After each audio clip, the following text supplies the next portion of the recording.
Grand Rising, everyone.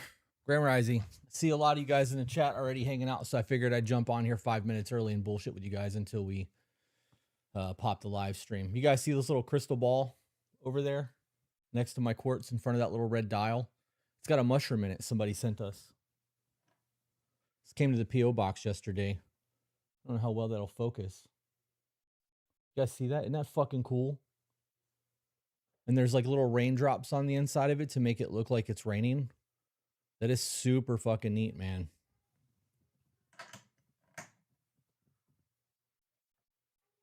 Yeah, super neat. Just one more thing that's got to be dusted, but still very, very cool. How's everybody's morning going? This will be the only live stream that we do today. We have Jen A is coming in from Canada today. She'll be flying in. She's getting picked up at noon. We got a whole bunch of things that we have to start getting ready for running into this weekend. So we're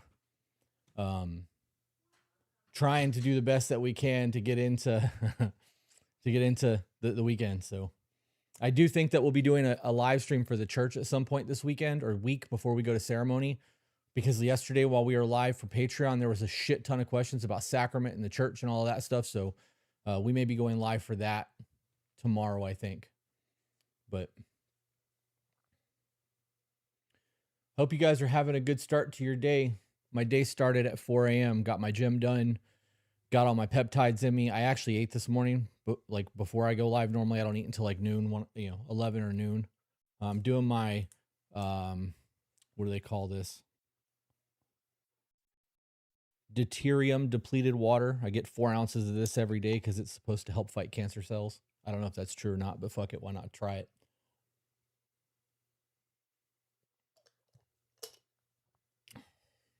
Doing a thing, guys. Doing a thing.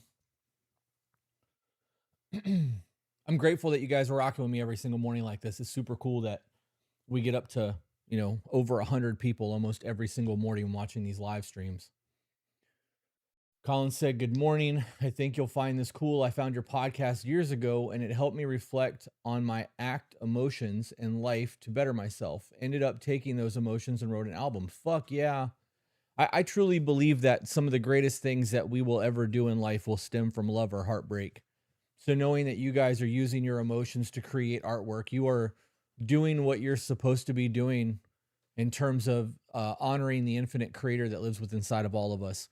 I had we did an Aya ceremony. I mean, we've done a bunch of them, but one of the ones that we went to, I got stuck on the whole dance like no one's watching thing because I'm watching all of these people in the medicine celebrating and praising and healing and going through what they're going through. And I went down a whole ass rabbit hole. And granted, this rabbit hole probably took 2 minutes, but it felt like hours of me thinking about creation and the way that we create and how, the infinite creator was so powerful that he was able to speak things into existence and how we're made in his image. And we carry that same divine spark and we're supposed to create, whether that's with our voice or with movement or with art, sculpture, whatever. And we get to live in the creation of the infinite creator. And by not creating, we are dishonoring the gift of life that has been given to us.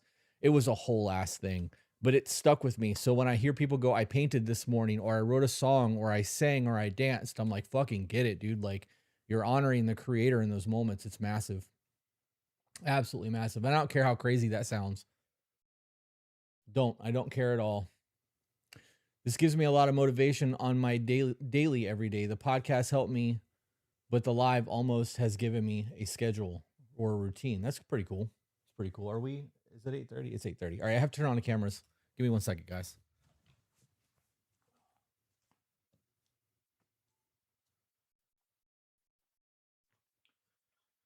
Okay. Have to intro just in case we ever reuse this content. And I am back. Grand Rising. Thank you guys for tuning in. Today is August 26, 2026. Today we're going to be going over the third part of the Avoid the Roommate Phase document. This third part has 3 parts individually. We're going to read through each part. We'll take a break in between each part and discuss if you guys want to do that. If you guys want to interrupt what I'm doing at any time of the podcast, if you send a super chat on YouTube, I will stop what I'm doing and I will engage with you guys. If you are listening to this after the fact on Spotify, Apple, Pandora, Amazon, whatever it is that you listen to podcasts on, we do these lives every morning at 8:30 a.m. Monday through Friday. Wednesdays are hit or miss. Sometimes I do them, sometimes I don't. But Monday, Tuesday, Thursday, Friday, 8:30 a.m. This is a consistent. Moving forward, this is my goal. So we currently have 55 people here. We literally just started the live stream. We'll probably hit around 100 to 150 people hanging out with me this morning. So for those of you who are here, I genuinely appreciate you guys showing up every single morning the way that you do. It means the world to me. And I hope that I am giving you the same value in the documents and the discussions that we're having as that you are giving me by sacrificing your time to be here. It truly does mean a lot to us. So for those of you who are unfamiliar with what we do, these documents will have questions that are journal prompts. There are questions in here that are used for extracurricular check-ins if you want to do that. And then at the end of this document, there will be 10 questions for the document that can be used however you see fit. Those questions have been placed in the description of the video so that if you guys want to copy and paste that somewhere, you can. If you want to pull it up later to reference it to talk to your person or to journal, you can, but it's there. So part 3, Safa ZA, shout out to South Africa. What's up? Bet you didn't think I was going to remember you. I do. I remember you guys. I remember the names. When you guys show up and you're in the chat on a regular basis, you become part of my ecosystem, and I absolutely recognize you guys. All right, so we're going to jump into part 3, stage 7. Stage 7 is resentment rewrites the relationship. By the time we get to stage 7, something important has changed. We're not just disconnected anymore. We are starting to truly see each other differently. Are you posting in Discord later? The questions. Somebody can copy and paste them. I can do it if you remind me. It's not a big deal. Shout out to Discord and Patreon. If you guys are not part of that community, you are totally missing out. All right, so that's what resentment does. It makes you view your partner, you both view each other completely different. Resentment isn't simply being angry about something that your partner did. Anger can be immediate. You hurt me, I'm pissed, we deal with it, repair, and eventually we move forward, right? Resentment is what can happen when hurt, disappointment, unfairness, rejection, or unmet needs sit unresolved long enough that they become a part of the story that you tell yourself every time there's an issue or about the relationship, right? Resentment and contempt are that's half of the 4 horsemen of the relationship apocalypse, according to the Gottmans, and I'm a big fan of those guys, so. The forgotten chore stops being about the chore. You ask them 3 times to take care of something, and they forgot again. At the beginning of the relationship, maybe you would have thought they're forgetful. Now you think they don't give a shit about anything that's important to me, right? Like they don't care about me. They don't care about the house. They don't care about the kids. They're selfish. You have a narrative that somewhere along the line has been solidified, and you are now believing this story to be 100% accurate, failing to recognize that there is another person there. You guys need to focus on paying attention to your person. And I know that's hard when resentment is being built up because the story we tell ourselves and because the familiarity and because relationships long-term become high-functioning oiled machines, right? Just because something's functioning well doesn't mean that all is well. So now you think they don't give a shit about anything that's important to me. Your partner goes out with their friends. It used to be have fun. Now it's, of course, you have energy for them. You never have energy for me. They don't initiate sex. And it's simply, they weren't interested tonight. That's, it isn't simply they weren't interested tonight. Instead, it's they don't fucking want me. They look at their phone while they're talking. It's not that they're distracted. It's that nothing I say matters to them. These are the stories that start building up through resentment. The event is small. The meaning that we attach to it, or the story that we attach to it, is massive.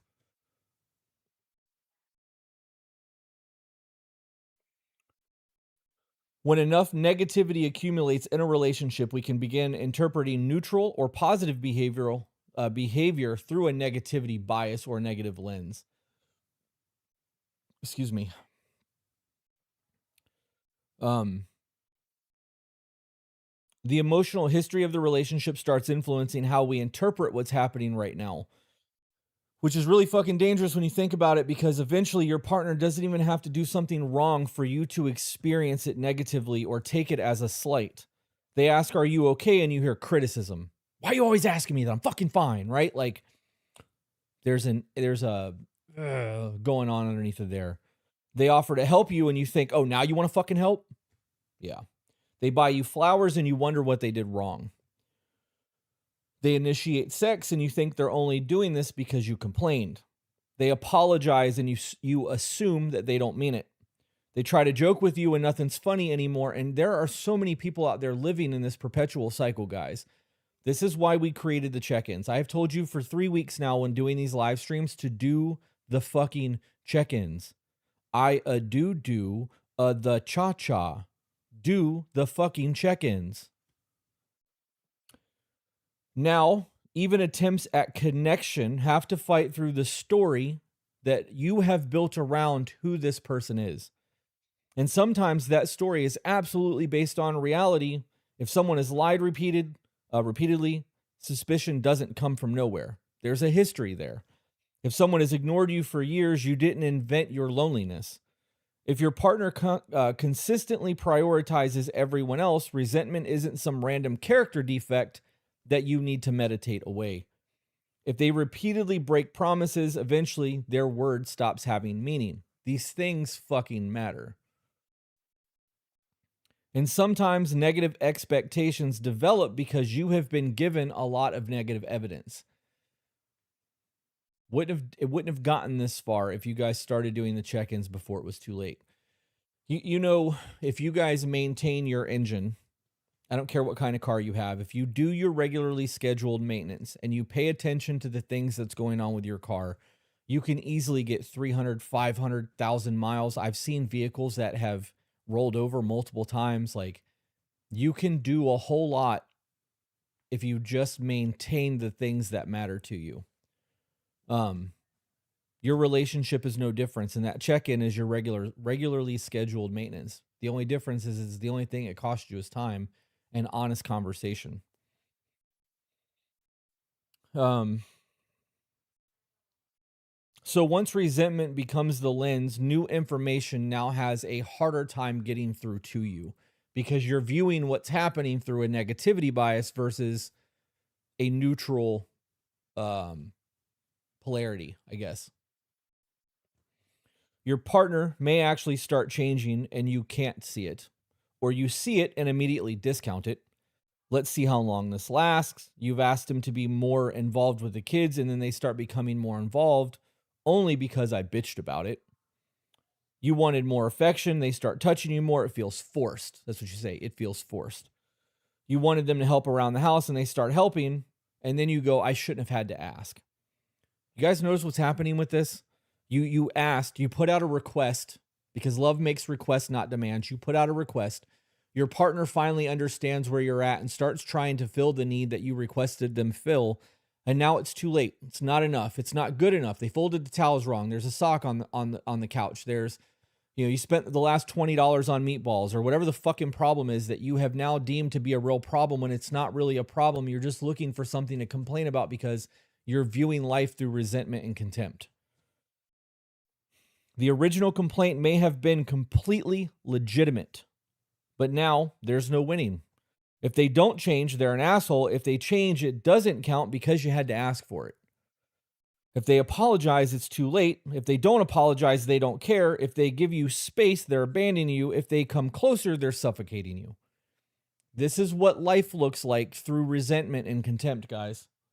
And all of this is avoidable if you do the check-ins.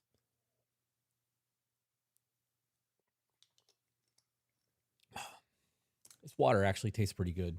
And it's in a glass bottle, which is great because then I get to keep the glass bottles. I've become that guy that keeps glass jars. Man, they say you get old when you get excited over furniture and appliances. You get excited when you buy something and it comes in a glass bottle and it's got a secure lid. You're really old. I'm really old. I am really old. At some point, resentment can create a relationship where your partner cannot generate new evidence because every new behavior gets interpreted through old patterns. That's when we need to really sit down and assess our life, put it on a slide and stick it under a microscope. And the question there is, am I responding to what my partner is doing right now, or am I responding to everything that's ever been done to me all at once? Oh, hey, you're still here. I am. Hello, Janae. You at the airport yet?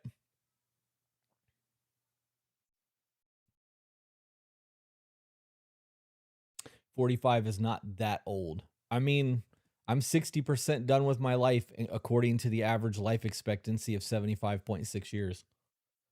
Turned 46 in 1 month. 1 month. Be an old man.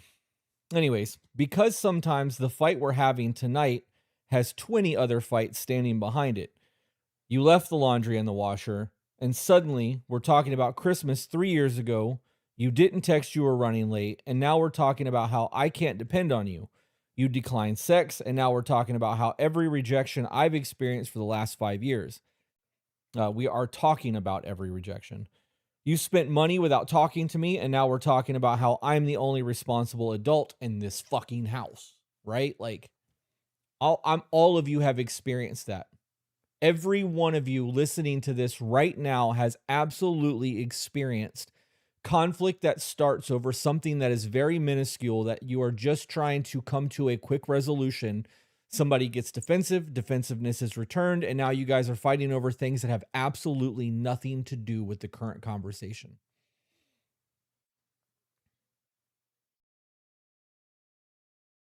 I demand mortality conversations to occur after 10 a.m. That's funny. You got some time. Sorry I disrupted your shit. That's why couples sometimes look completely sane from the outside, or insane, depending on the couple and how they conduct themselves, I guess. They're having a nuclear argument over a dish. They're not actually fighting about the dish. The dish is just carrying the weight of 5 years of feeling taken for granted. The argument happening today is merely the latest piece of evidence collected, added to the story to prove my confirmation bias that I am right, you are wrong, you're the problem. Resentment becomes a prosecutor, and it starts building a case. And once we start building a case against our partner, we start collecting evidence differently. Everything supporting the case gets remembered. Everything contradicting the case gets dismissed. They never think about me. Really? Never? Well, they bought me coffee yesterday, but that doesn't count. They planned something for my birthday, but they're supposed to because it's my birthday. They helped me when I was sick, but that's what a spouse should do. They told me they love me this morning, but words don't mean anything. You guys see how this plays out? Like, this is, some of you are living this, and I fucking hate that for you. And that was an intentional hate. Like, I genuinely hate that shit. Eventually, nothing positive gets admitted into the evidence because every negative interaction gets entered with post haste. And we're so focused on the negative entries that by the time we're done typing, we've already forgotten what the positive entry is.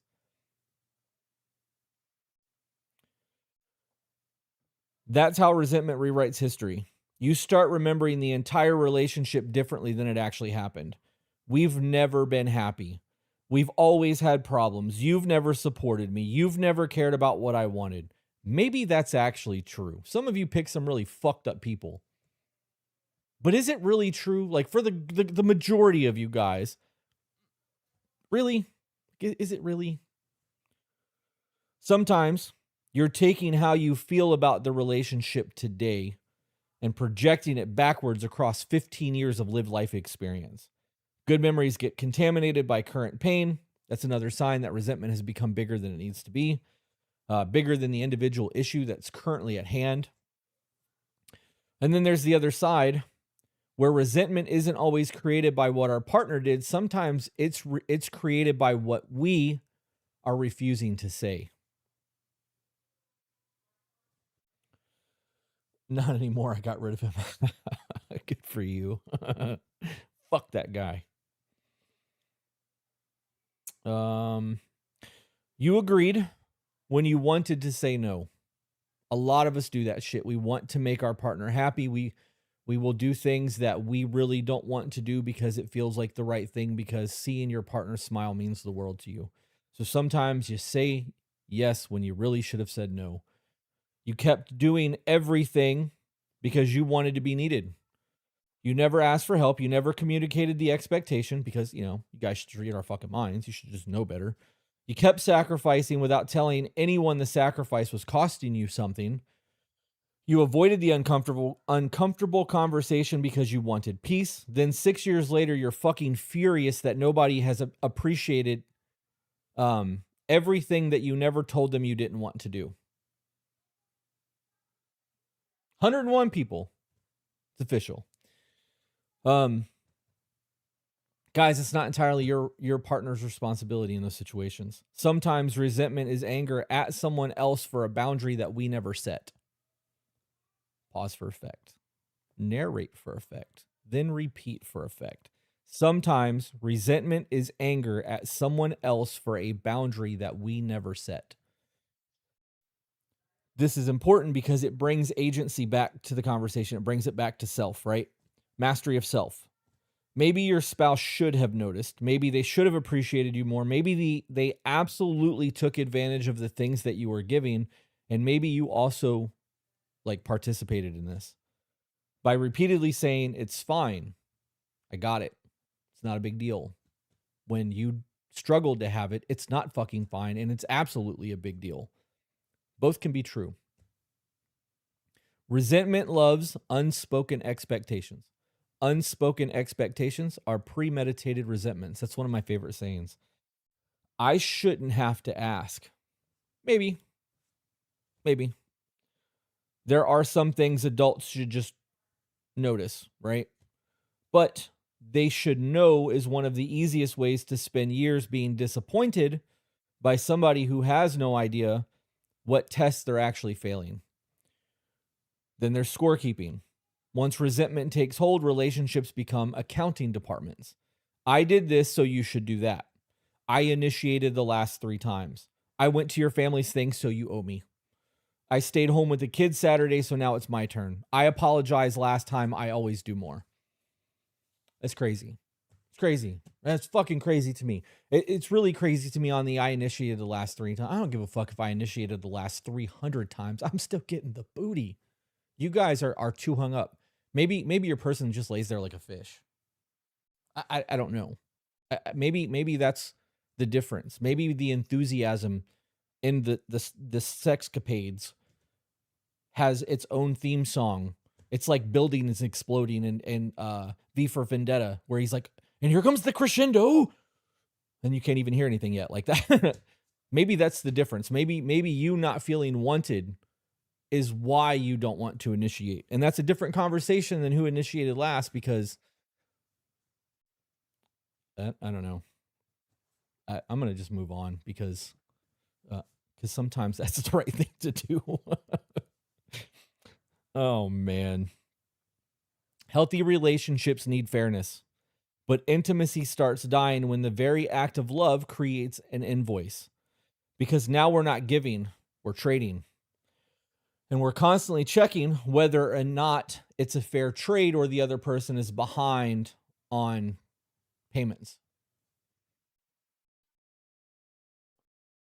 Resentment also changes tone.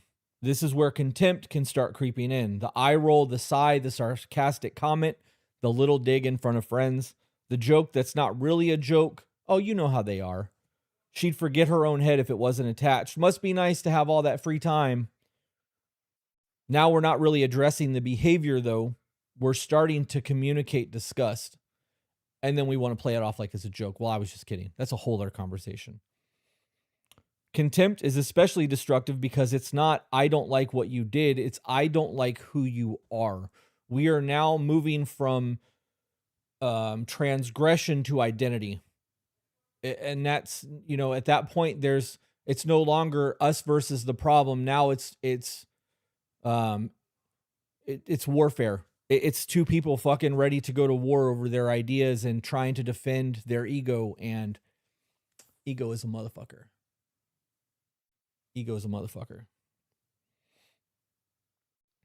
Once you start seeing your partner as incompetent, selfish, lazy, needy, irresponsible, dramatic, weak, cold, workless, or pathetic, I know some of y'all hate that word. I like using it.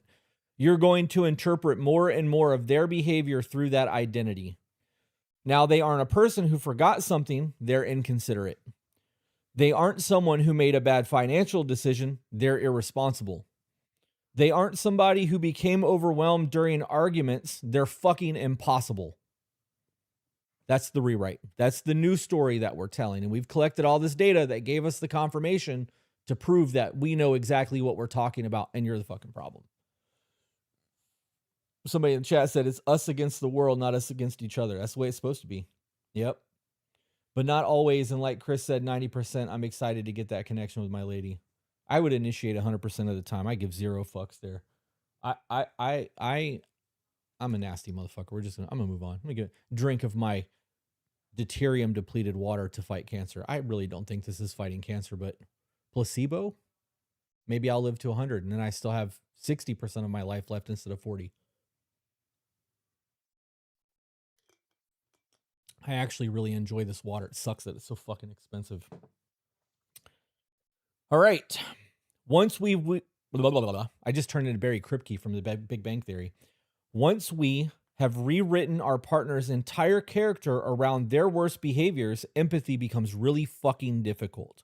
Why would I be curious about your reasons? I already know who you are. Why would I give you the benefit of the doubt when you've proven who you are? Why would I listen? Because I've heard all of this over and over and over again.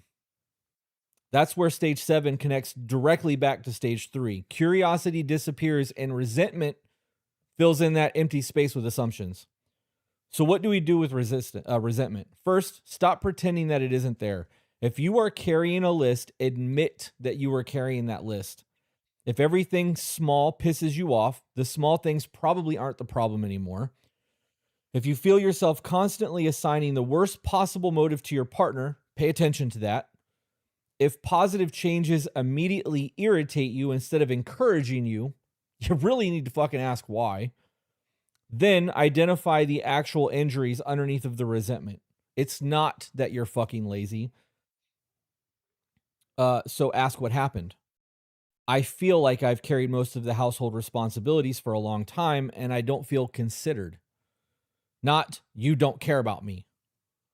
Try, when I repeatedly tried to connect with you, I was rejected. I'm starting to believe I wasn't important to you, not you're selfish. You can try, I've agreed to things I didn't want for years, and I've become angry about how little room I feel like I have left in this relationship.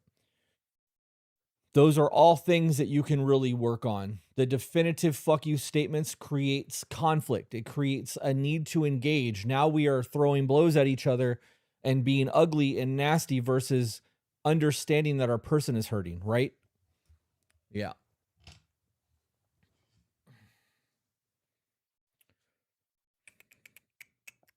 Then we have to separate what still needs repair from what we're choosing to keep alive. If something hasn't been repaired, you need to address that. If trust has not been rebuilt, say that. Say it. I know these things have happened. You said you were going to make changes. I've noticed those changes, but there's still something in me that is insecure and untrusting in whatever the situation is. Guys, if your partner doesn't know where you're at, how do you expect them to cater to what you need? If behavior alone hasn't changed, stop pretending forgiveness alone is going to fix it. If you need a boundary, fucking establish one.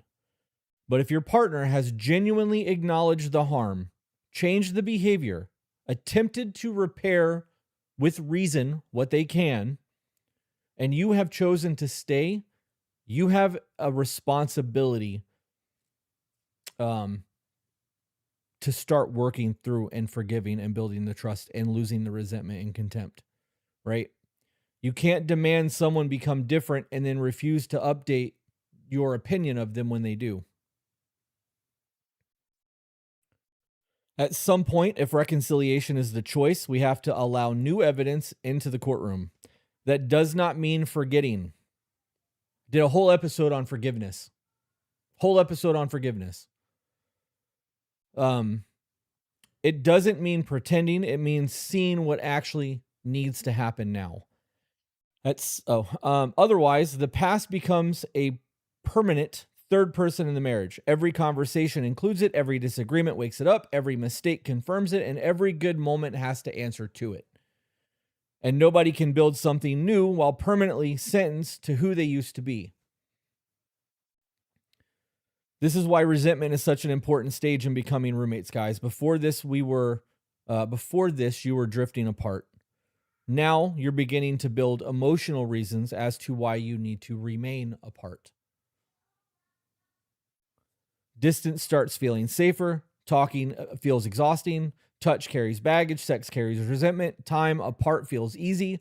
Eventually, you stop thinking, I miss my partner, and start thinking it's easier when they're not around. We talked about that yesterday.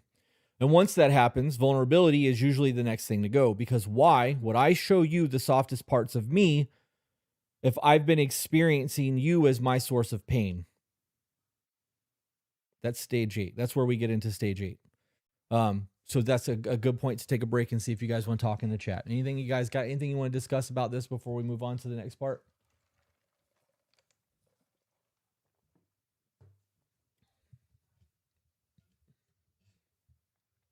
$117 people. Love that. I'm a little behind in the video. My notebook is getting filled with all sorts of notes and quotes from Chris. Fuck yeah.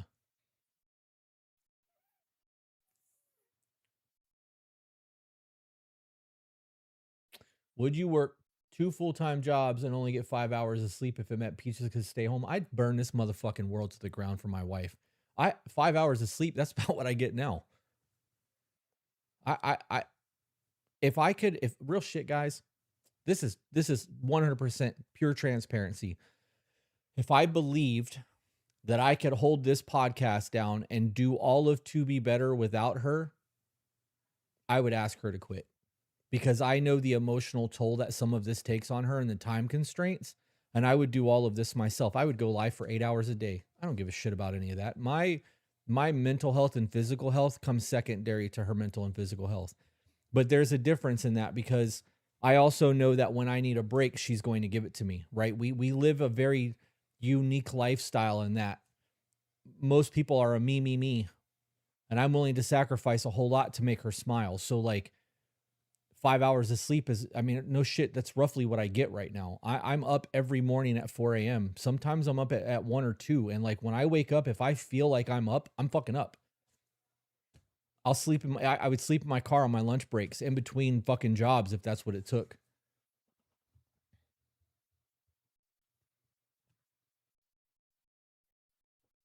I don't hate on people that don't want to, I mean, I don't hate on people that don't want to work the way that I work. I hate on people that don't want to work, period. That's absolutely a thing. There needs to be a level of, why are you sacrificing? And the things that you're sacrificing for, if it really matters to you, doesn't feel like a sacrifice anymore. It feels like you're doing the right thing.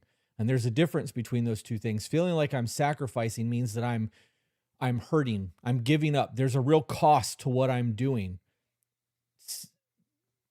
Serving my wife, making sure that she has a good life and she's able to raise her children and homeschool and travel and do the things that she's doing is a flex to me. So I would absolutely fucking, I already retired her once. She only came out of retirement to do the podcast because it started getting popular, and we turned it into a business, and it's allowing us to live a life that we otherwise wouldn't have been living. But it is definitely difficult for her.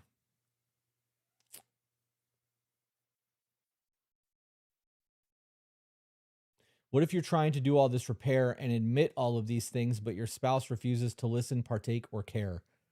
I would need a whole lot of information on that, because if you've been in a marriage for 15 years and you've been a total piece of shit for 10 of it, and over the last 5 years you've started making a change, and over the last year you've really committed to that change, you still have 14 years of your life of lived experience where their nervous system knows who you are, and it takes time. If you guys are 6 months into a relationship and this is a problem, I would just find another relationship, right? Like there's more to that conversation than just, what if they don't listen or care? Why would you stay with somebody that doesn't care if you're trying to repair the relationship? That's a better question.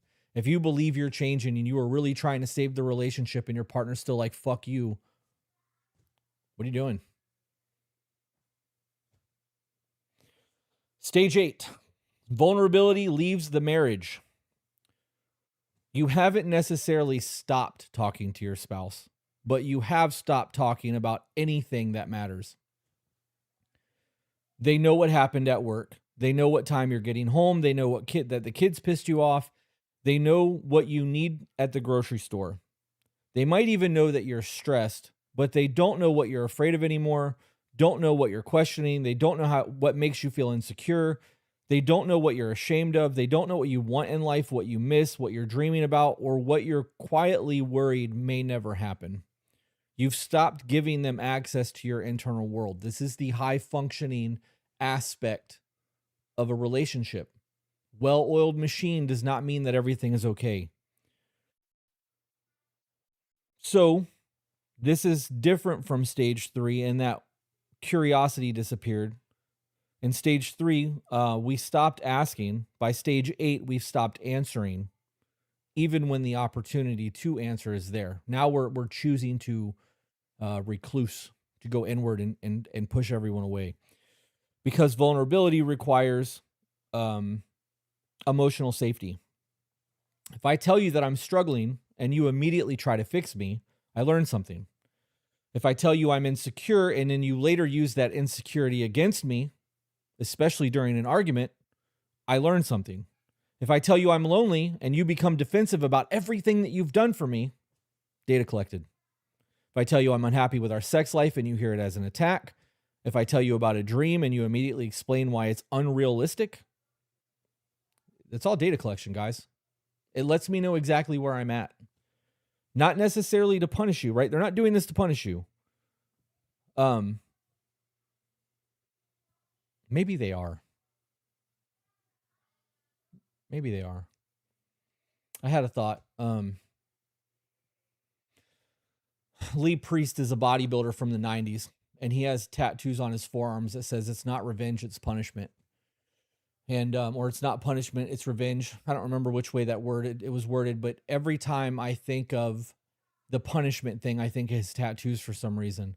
And that mindset is vindictive behavior. It's an eye for an eye. So maybe some of you really are being punished. Maybe your person is so fucking sick of the way that they've been living that they are now in a vindictive fuck you mind state. And because they're hurt, they're trying to hurt you because hurt people hurt people. So maybe that's a thing. But eventually you will stop telling them things. You will remove all of that vulnerability.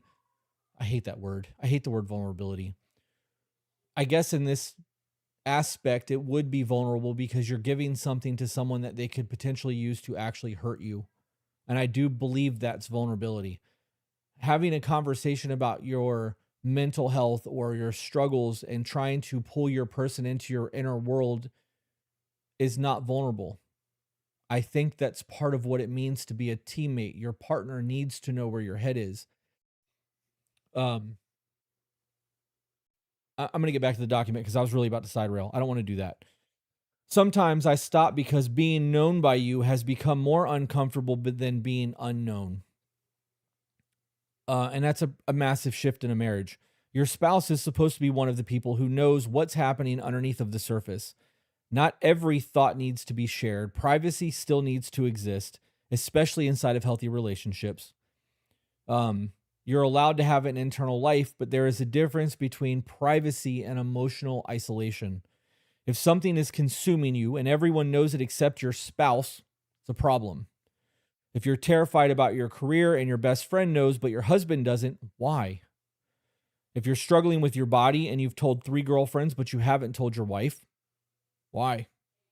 If you're questioning something about your future and the person you're building that future with has no idea, why? Guys, these are things that you really need to be introspective about. The answer is going to tell you a lot about the conditions of your marriage or relationship. It's going to tell you a lot about your friendships too, right? Sometimes we stop sharing because our partner hasn't handled our vulnerability well in the past. Sometimes we stop because we haven't handled our own vulnerability well in the past. We don't want to look weak. We don't want to disappoint them. We don't want to start a difficult conversation. We don't want them worrying. We don't know how to put what we're feeling into words. This is a big one, especially for men. Or maybe we're afraid that once we say something out loud, we'll actually have to deal with it. Maybe we feel like we've had this conversation, so having it again doesn't make sense. And that's a me one, right? Full disclosure, that is something I do. I will have micro conversations that are the important points of what's going on, because that's what needs to be conveyed. While all the underlying shit that I'm dealing with and that I have to work through that I view as my problem doesn't need to be aired, because there's nothing anyone can do about it. That's why you guys get posts like the Chris's Corner shit that I posted the other day. This is all of the things that started off as a journal entry that I made and then refined it and posted it to give you guys an idea of kind of the way my brain works. I was a really fucking depressed Sunday, whenever that was. Like I was going through it. I fucking sat at my computer for over an hour. Well, it was like 45 minutes. I fucking cried. I'm having a life crisis right now because of some of the things that I had talked about in that post. And none of that is a fuck you to anyone. It's just things that I need to work on. And out of that entire post, Peaches and I have had bullet points conversations from that 3 or 4 times. And it feels like we're having the same conversation over and over again because I haven't made a decision to act. I don't know what to do yet. I don't know where my attention needs to be placed. But having that whole long ass conversation with her would have taken hours, and I don't see a point in it. She knows the things that she needs to know, and the rest of that shit I need to figure out on my own. So, it's a lot to think about. Anyways, a husband might be terrified that he's failing financially, but instead of saying, I'm scared I can't keep carrying this, he gets quieter, works more, and then his wife experiences his distance. He thinks he's protecting her. The wife might feel deeply insecure about her changing body, but instead of saying, I don't feel desirable anymore, she starts to avoid sex. Her husband experiences rejection. She experiences shame. And now neither person has any idea of what's actually causing the fights. That's how vulnerability gets replaced by interpretation. He thinks she doesn't want him. She thinks he only wants sex. She thinks he doesn't care. He thinks that nothing he does is enough. Both people are having 2 very different emotional experiences that the other person knows nothing about. And then they start reacting to they start reacting to each other's behavior instead of understanding the pain that's underneath of it. That's how roommates communicate. We deal with what is observable because we've lost access to what's underneath. Sexual vulnerability deserves its own conversation here, because couples can be married for 20 years and still be terrified to honestly talk about sex. Fucking wild to me. What do you want? What do you like? What are you embarrassed to ask for? What has your desire changed? Where has your desire changed? Are you struggling with performance? Do you feel wanted? Do you feel pressured? Is something physically uncomfortable? Are you bored? Are you afraid your partner will judge you? Instead of having those conversations, couples tend to protect themselves. They avoid, they fake, they stop initiating, they go through the motions. They make jokes, they become defensive, then sexual relationships deteriorate while both people privately construct explanations for why. The same thing happens with loneliness. There are few things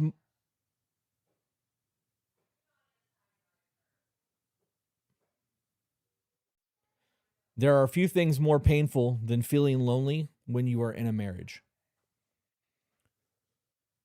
And saying I'm lonely in this marriage is incredibly vulnerable because your partner can hear that as an accusation or a charged statement, an attack. Then you'll hear, so this is my fault. I'm not enough for you after everything I do. Now the conversation becomes about defending ourselves instead of understanding what's going on. What if we heard it differently? What if my partner is lonely and I need to understand what that feels like for them? Validation is not an agreement.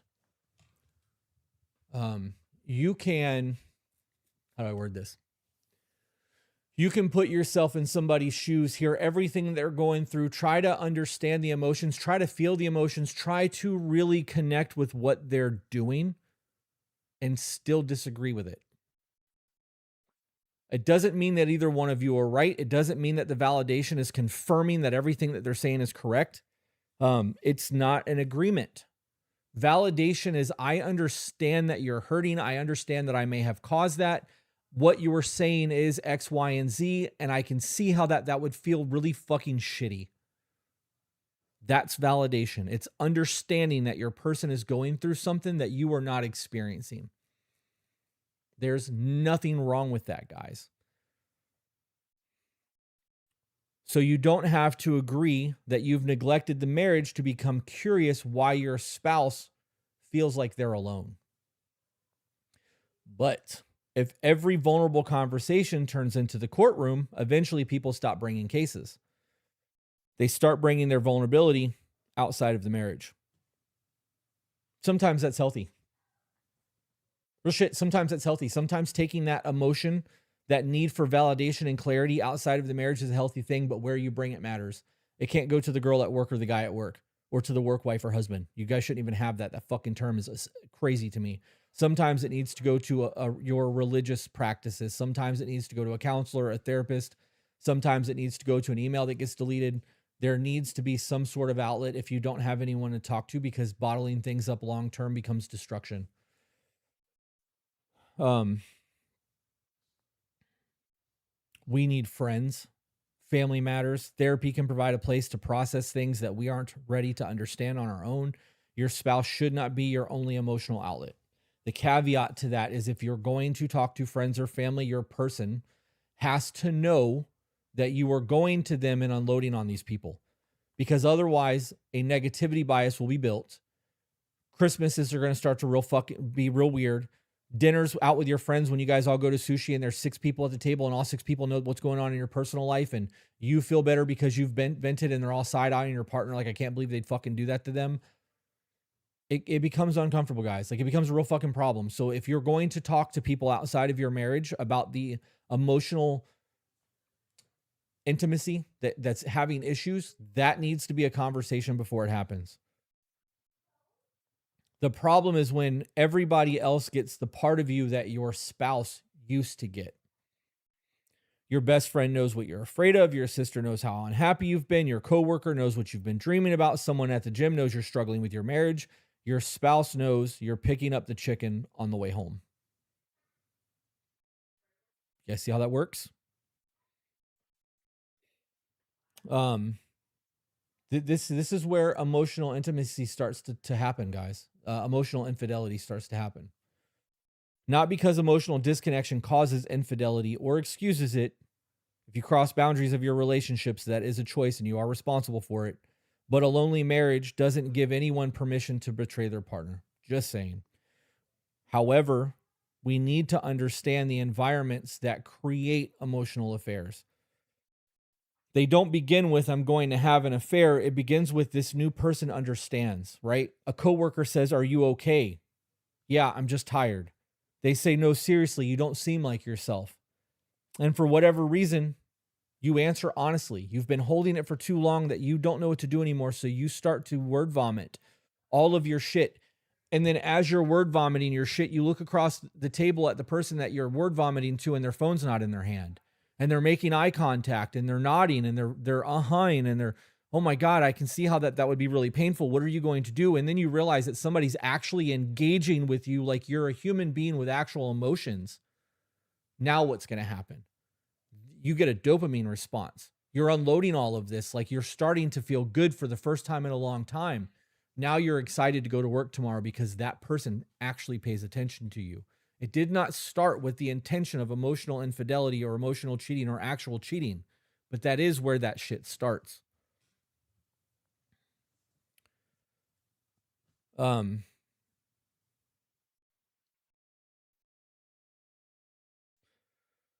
So then you talk to them again tomorrow. They remember what you told them. They ask you how things went. They listen. They tell you something vulnerable about themselves. You tell them something else, and now there's reciprocity. There's trust, anticipation. You start looking forward to seeing them again because around this person you feel understood. Again, none of that automatically makes the relationship inappropriate. I actually think that it does, but that might be a me thing. So I'm going to say that it doesn't automatically make the relationship inappropriate. But when you start protecting a relationship from your spouse, you're probably already telling yourself a story about why there needs to be privacy. So this normally looks like you've been having these conversations and now social medias have been exchanged, or there's text messages and things are being deleted, or the conversations that you normally have around this person look very different than when your person's standing there or when their person's standing there, right? Like, when you are altering your behavior, you notice when your behavior becomes performance. How about that? So when you delete messages, when you intentionally leave out details, when you're sharing intimate problems about your marriage with somebody that you could become attracted to, that's a big one, if you believe you could become attracted to them. When you think about telling someone before you think about telling your spouse, when you would be uncomfortable if your partner saw the full context of the relationship, you need to pay attention, because emotional intimacy is intimacy.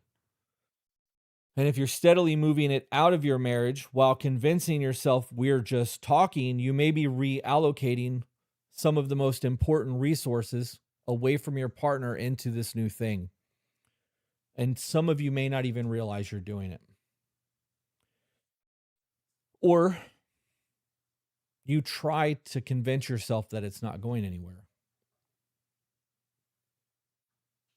Yeah. So now 2 people can lay in the same bed, each carrying things that would completely change how the person understands them, and neither says a word.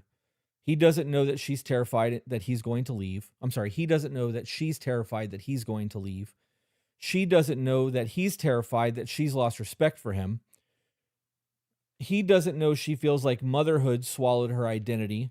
She doesn't know that he feels like his only value to the family is his paycheck. He doesn't know she misses who they used to be, and she doesn't know that he misses it too.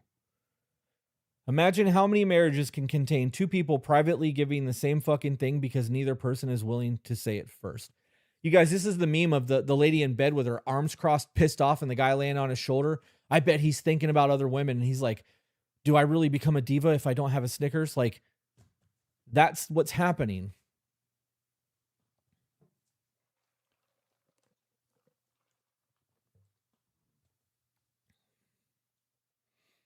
That's why vulnerability isn't simply talking about your feelings. It's allowing your partner access to information that gives them the opportunity to actually know what's going on with you. And yeah, that's going to create risk. You can't have that level of transparency and there not be a oh fuck attached to it. They might misunderstand you. They might disagree. They might not respond perfectly, or even the way that you hope they do. They might not even know what to say. They may tell you, I need time to process this. That's scary as fuck after you've just bled all over somebody, right? We also need to stop expecting that perfect response. That's a story that we tell ourselves. Some of us are so afraid to have a conversation with our person that we narrate it over and over and over again on that 30-minute drive home from work, only to walk in the house and be so afraid to have the conversation that everything you rehearsed up until the moment you touched the doorknob has gone completely out the window. Now you're having weird, awkward conversations because you have built your nervous system up to prepare for something that your brain just been like, I can't do this. And now you've shut down, right? Like this happens to people. And these are things that you need to be aware of. Like, this means that you are not able to have a conversation. Somebody said timeouts are okay, though. They absolutely are. As long as that timeout looks like, I want to take 45 minutes to process what you said. And then in 45 minutes, they show up and go, okay, I'm ready to talk about it. Timeouts need to have follow through, and they need to have time constraints. We'll talk about this later. Doesn't mean 3 weeks or 3 months from now. It means we need resolution 30 minutes, 45 minutes, hour and a half, 3 hours. That's fine. Tomorrow is fine. As long as there is an expected date with a time constraint and that time constraint is followed. If you tell somebody I'll be there in 30 minutes, you need to fucking be there in 30 minutes. Otherwise, your word means nothing. This creates a whole lot of other problems, guys. That creates a whole lot of other problems. Moving on. Sometimes your spouse is going to fuck up. You finally tell them something that you've been carrying for months, and they respond poorly. That doesn't automatically mean they're emotionally unsafe forever. You need to give people time to recover. Sometimes they're going to fumble the ball. Give them the chance to say, I handled that poorly. Tell me again. Hopefully they're able to do that. Repair matters. You need to be able to repair in the moment. You should be able to start the repair process while still in conflict. It's hard. Some of you are like me, and when I'm elevated or flooded, touch is the last thing I want from anyone. My wife is the exact opposite. So when she's flooded and we're in conflict, I need time to process and calm down, and she needs reassurance and physical touch. So I give her that physical touch, even though it makes me really fucking uncomfortable in the moment while I'm elevated or flooded. And then she gives me that time, though she's elevated and flooded, and that makes her uncomfortable. We do the thing for each other to serve each other, and then we break apart to let our nervous systems regulate, and then we come back and have conversations.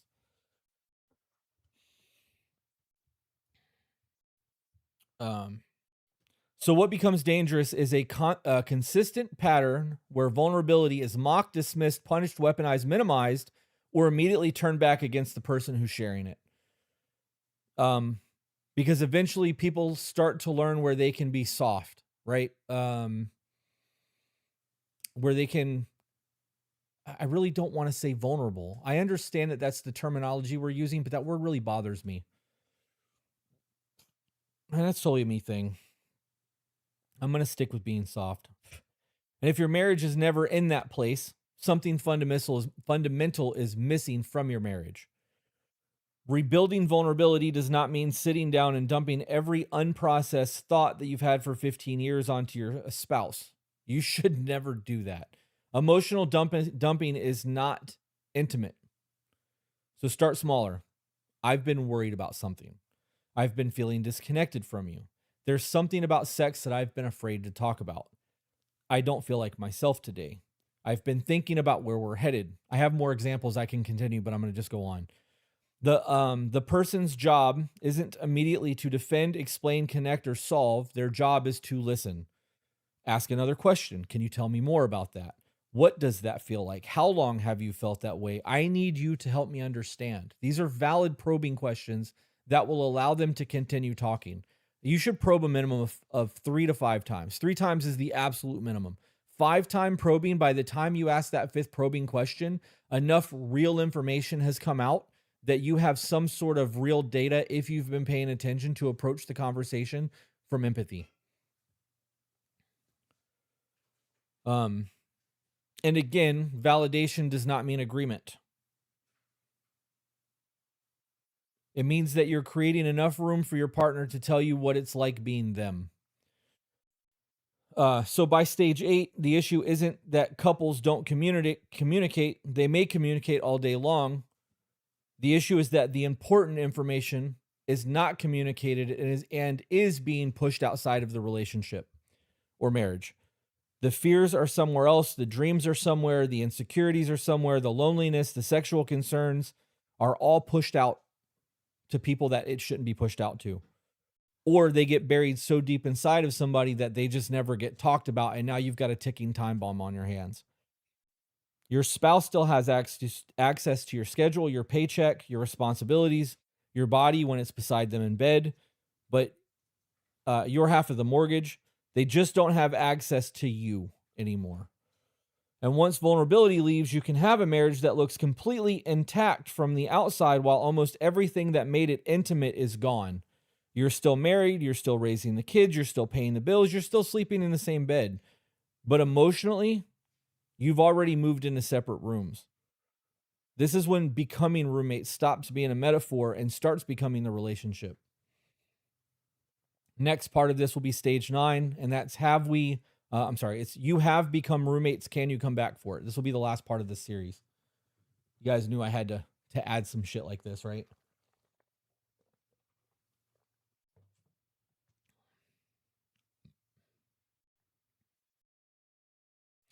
We are also trying to learn how to communicate. Chris and Peaches have been a great influence for me because I, for one, never learned how to communicate. Most of us don't.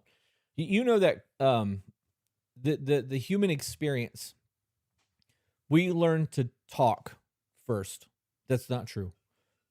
We learn body language, facial expressions, energy, nervous system, subconscious data is what we learn first as children.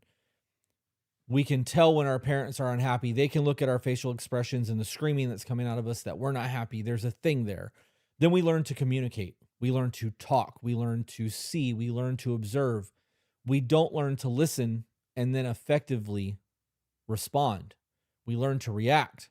Oh my God, the baby's crying. Get it to shut up. Like there's that. It's a very normal process for us. Our parents don't want to listen to us as kids because they already know everything. They know where we're going. They understand what's going on. Sometimes they don't want to hear your shit. Sometimes they fucking just want you to obey, right? So we don't learn how to effectively listen. We learn to defend our points. We learn to shut the fuck up while someone's talking so that we can work on the things that we want to say in response versus actually hearing them. Listening is one of those skills that is not taught. Active listening is just nowhere in the world unless you are actively working on yourself. Will you ever think to pick up a book to listen? Because you know how to listen. You just sit there and pay attention to what somebody's saying. That's not active listening. That's hearing someone. There's a difference. So the communication aspect is why we created the check-ins. We want you guys to be able to effectively convey what's going on inside of a relationship without starting nuclear war inside of your home. Yep.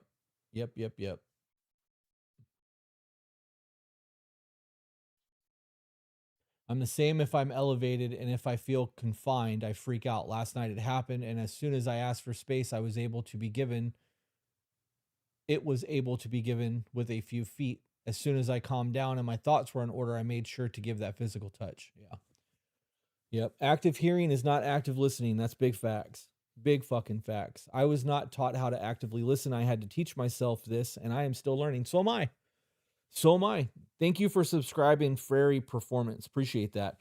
Guys, I still have moments where Peach says something to me and my immediate reaction is to armor up and go to war with her. And like, I have to really, like, when I feel that, I have to check it in real time. Like, why did that make me so mad just now? And sometimes I fail to do that.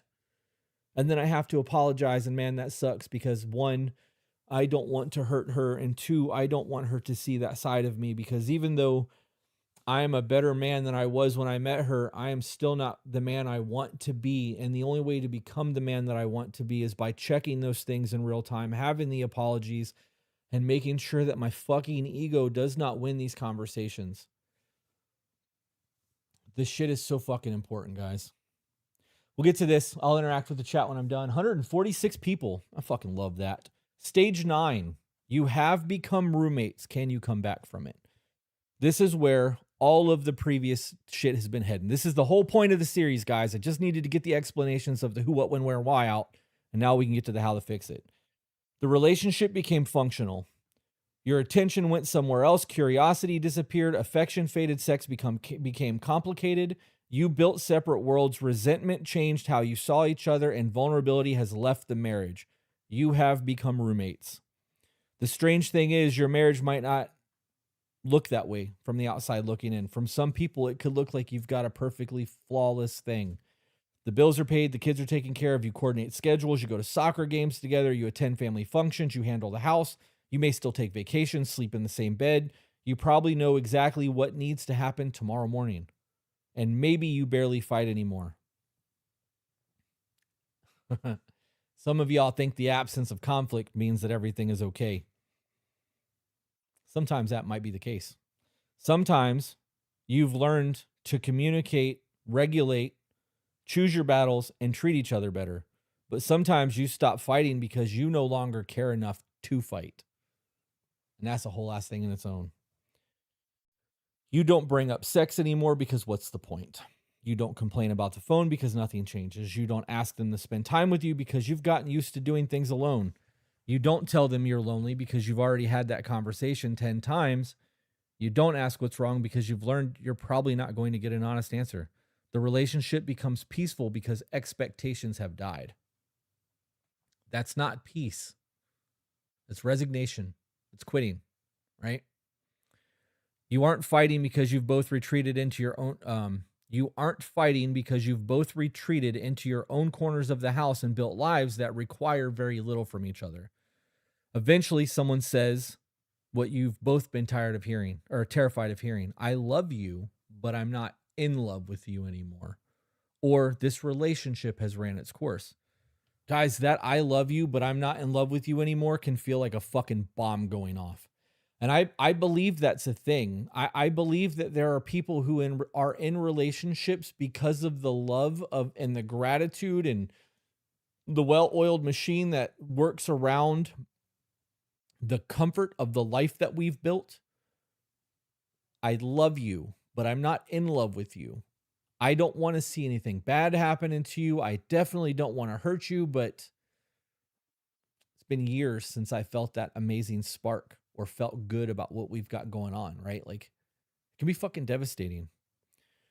The other person immediately wants to know what happened. When did this happen? Is there somebody else? How could you stop loving me? We were fine 6 months ago. We were just on vacation. We had sex 2 weeks ago. You told me you loved me this morning. Usually that feeling didn't disappear on a Tuesday afternoon. That feeling was slowly removed over a long period. It was the 1,000th time that somebody looked at their phone instead of looking at you. It was the 100th night that you went to bed at different times. It was another rejected invitation, another conversation you didn't have, another kiss that became a peck and then eventually disappeared into nothingness, another weekend that you spent doing separate things, another unresolved resentment, another vulnerable thought that you decided not to share. None of those moments individually destroy a marriage. That's the thing, guys. It's all of these things combined over and over and over again that puts you in this shit. There wasn't necessarily a massive betrayal. Nobody necessarily did something catastrophic. Sometimes two decent people who genuinely love each other just stop doing the things that allow them to experience that love between one another. Then they look at each other and think, where the fuck did we go?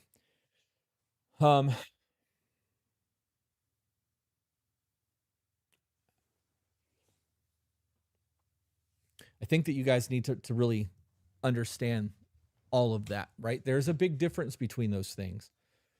I've hit this over and over again. Having a well-oiled machine and everything functioning the way that it's supposed to function is not the same thing as having joy and fulfillment and purpose and servitude and greatness and gratitude, right? Like,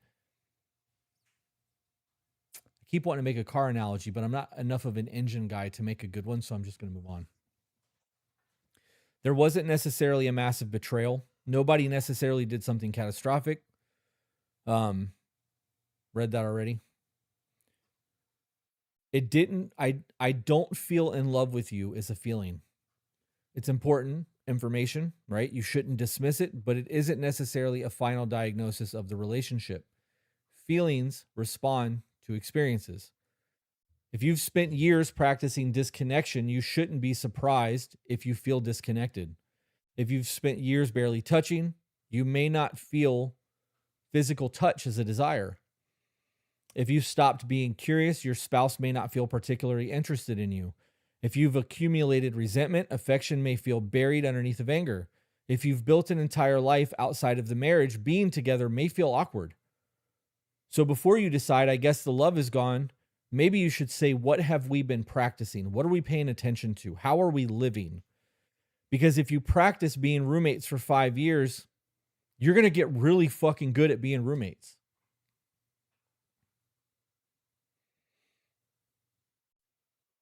The question is, can you come back from this? And I believe you can. I believe you guys can have a new relationship with the same person if you return to curiosity. We did a whole series that was stemmed on curiosity. I probably should have named that series different than what I did, but the underlying theme was curiosity. If you start dating again, if you start doing things again, if you start working your life around being present with each other again instead of just going through the motions. You guys remember that episode of Big Bang Theory when Sheldon went to Leonard's girlfriend who was a doctor and he's like, "Can we check my diaphragm or some shit?"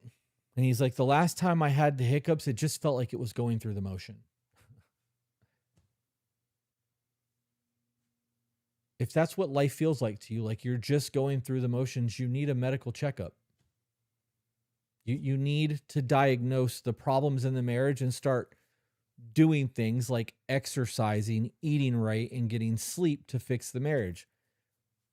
Exercise could be walking date nights, could be sexy time. Eating right could be dinner or sexy time. Getting 8 hours of sleep could be sleeping or sexy time. I think I'm funny. I don't give a fuck if y'all do or not. That shit's funny to me. So you're probably not fixing 5 years of disconnect with a date night. And that's what couples often try to do when they finally realize they're a problem. They go out to dinner, and then dinner's awkward. They're on their phone. They're not having real conversations. They're doing a debrief of the week, an after action report of their job. It's just another awkward dinner at a different location. They haven't had a meaning conversation in months, so they talk about the kids. They look at the menu. Somebody checks their phone. They talk about work. They finish eating. They go home and think, see, there's nothing between us anymore. They have found their confirmation bias in that awkward ass dinner. And no shit that you feel like there's nothing between you anymore, because what did you just do? You did the same thing you always do, but in a different location. And if you always do what you've always done, you'll always get what you've always got. Where was the what excites you? Where was the history conversations? Where was the card game? Where was the flirting? Where was the inner, no shit. No shit that's what it feels like. You have practiced distance every day for years and practiced connections for at maybe 90 minutes over chicken parm if you actually even attempted the connection. Give it a minute, guys. You don't get fat overnight. You guys want this semaglutide or Retta or tirzepatide, GLP-1, whatever. You want this shot, you want this pill, you want this laparoscopic fucking liposuction surgeries, you want the skin removal, you want all the things to remove the lifetime of bad decisions that you have made that has put your body in a fucked up position. You don't want to go to the gym. You don't want to stop eating bonbons. You don't want to do all the fucking things that you need to do to get your health in order. You want to magically fix your physical appearance while not fixing your internal experience. And until you fix that internal experience, your external appearance is going to be fucked no matter what. You guys can get lap band, you can get gastric bypass, you can do all those fucking things. But if you don't learn nutrition, how to properly eat and do the thing, you could go on The Biggest Loser and you're going to be fat again. It takes time. It takes learning new behavioral patterns. It takes implementing it. You did not get fat overnight. It took time. You did not fall into the roommate phase overnight. It took time. It's going to take time to repair these things. If you don't have the wherewithal and the patience to weather the fucking storm, you will always be exactly where you are right now. And that's all there is to it. You have to put the fucking reps in, no matter what. A date night can be part of rebuilding. Vacations can help. Sex can help. Couples need experiences together. But isolated romantic gestures are not going to repair a relationship culture that is built around disconnection. You have to rebuild the patterns that disappeared. Rebuilding often looks like moving backwards through these stages. Vulnerability, first and foremost, has to come back. Someone has to be willing to say, I'm lonely. I'm scared. I'm scared that we're losing each other, right? I miss you. I'm angry about the things that I haven't dealt with. I don't know how to be close to you anymore. Part of me has fucking quit. I've given up. I don't see a point in this anymore, right? I want this relationship, but I don't know how to get back to you. These are real conversations built on honesty, and it's going to hurt your person. Nobody wants to hear that shit. The reality is even if it does hurt them and they don't admit it, If you're in the roommate phase, they feel the same fucking way. They just have been keeping quiet because they also don't want to hurt you. Some of you need to be able to hear that shit without becoming defensive either, because you know you feel the same way. The resentment that has been built inside of this roommate phase now needs your attention. This is also another part of getting back to square one. Not endless prosecution, not pretending that nothing happened either, right? This is an honest conversation about what the things are going on and how we move forward from fixing them. What are we still carrying? What are the things that have happened that need apologies and changed behavior? What needs forgiveness? Where are your new boundaries that I was unaware of? What have we supposedly moved past that we're still punishing each other for? You cannot build intimacy on top of resentment that you were unwilling to acknowledge. And when you acknowledge, you have to do so with motherfucking honesty. It has to be the truth. Every single couples retreat that we have done, we have stated that you guys are not having honest conversations with each other.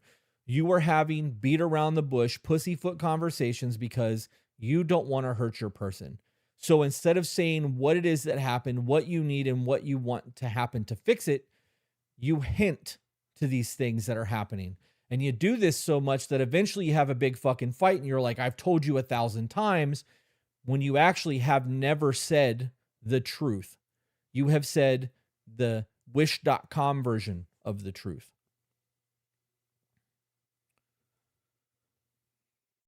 Once you've had the truth, you have to start building a shared world again. Do something together. Have something that you both look forward to. Create new rituals. Go somewhere, build something, learn something, fucking laugh together. Make memories that aren't centered around your children. You need new experiences because the relationship needs new evidence. Those new experiences creates new evidence. Guys, the laughter aspect of things, real shit for us ugly guys out there, laughter is a go-to. If you can make somebody laugh, you've got an in that most people don't, because people are fucking miserable. Joy, laughter, happiness, the dopamine, that is such an amazing thing. You need to be able to have some sort of humor. Everything doesn't need to be fucking super serious and stoic. You need to crack jokes. You need to fuck with each other. You need to laugh in bed and giggle and tickle and drag like caveman and grunt and all of the things that you know is going to make your person light up and fucking breathe. That laughter is such a crucial aspect of every relationship.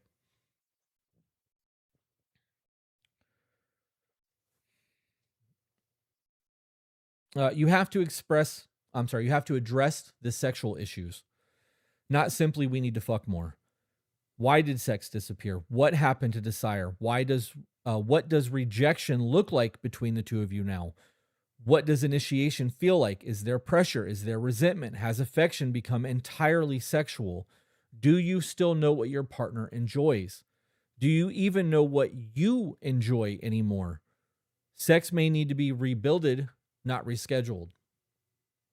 Affection has to come back too, usually before sex does. Touch each other without requiring anything to happen. Kiss longer than the automatic goodbye kiss. Sit beside each other's. Hold hands. Hug. Flirt. Put your head on their shoulder, right? Head in the lap. Be a little spoon. Touch. Let physical closeness become safe and normal again. Then curiosity. Start asking questions. Actually listen to the answers. The person sitting across from you at 45 is not who you married at 25. Stop trying to restore the relationship that you had 20 years ago. That relationship belonged to two people that don't fucking exist anymore. I don't know why I have to say this shit all the time, but I'm going to say it again. Who you are in your 20s is not who you are in your 30s. Who you are in your 30s is not who you are in your 50s and 60s, and that goes on throughout your entire life. People want to be like, people don't change. Oh yeah? Emo kid from 1997? They don't? How about that weird fucking phase that you went through in high school? Still that person? No, you change. So people don't change, or you have a cognitive confirmation bias that people don't change because it fits the story that you tell to justify the hurt you're experiencing. Yeah. Y'all are lucky as fuck MySpace don't exist anymore, because all of your fucking weird phases would be out there if you're over, 30. Um, Couples often say, I just want to go back to the way things used to be.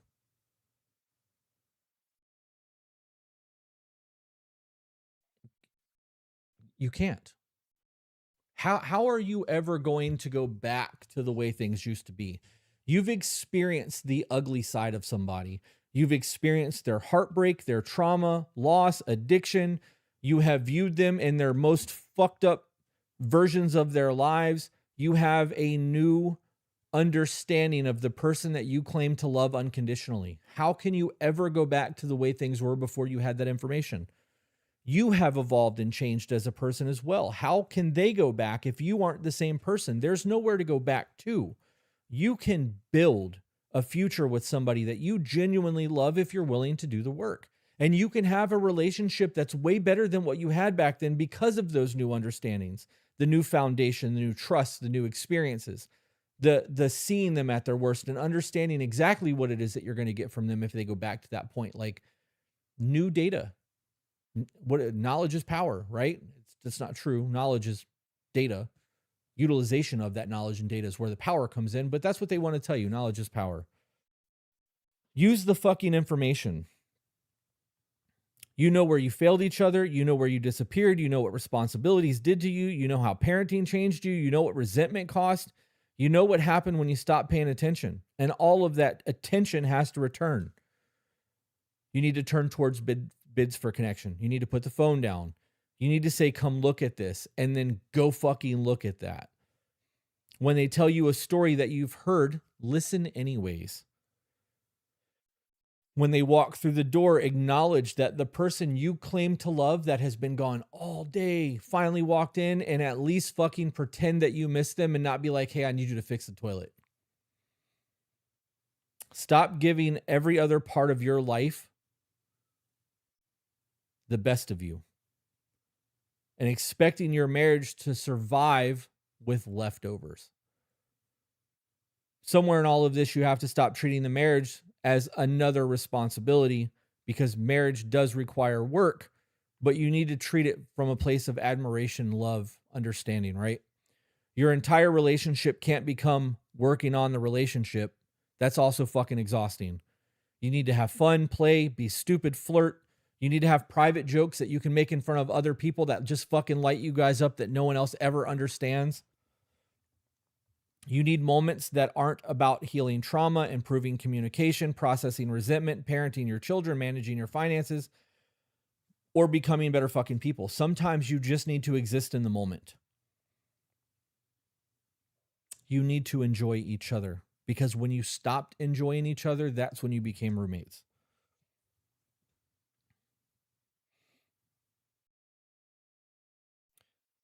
I also think that I would be doing you guys a disservice if I didn't say this. So I'm going to just say it. And this is a big no duh moment, but you're going to get it anyways. It does not matter how much you want to change, love, evolve, repair, be Bob the Builder to your marriage. You can do everything and execute it fucking flawlessly, and your person be too far gone to give a shit. That's a very hard reality, but that's the truth. Some of you have prolonged relationships and marriages way past the breaking point because of hopium.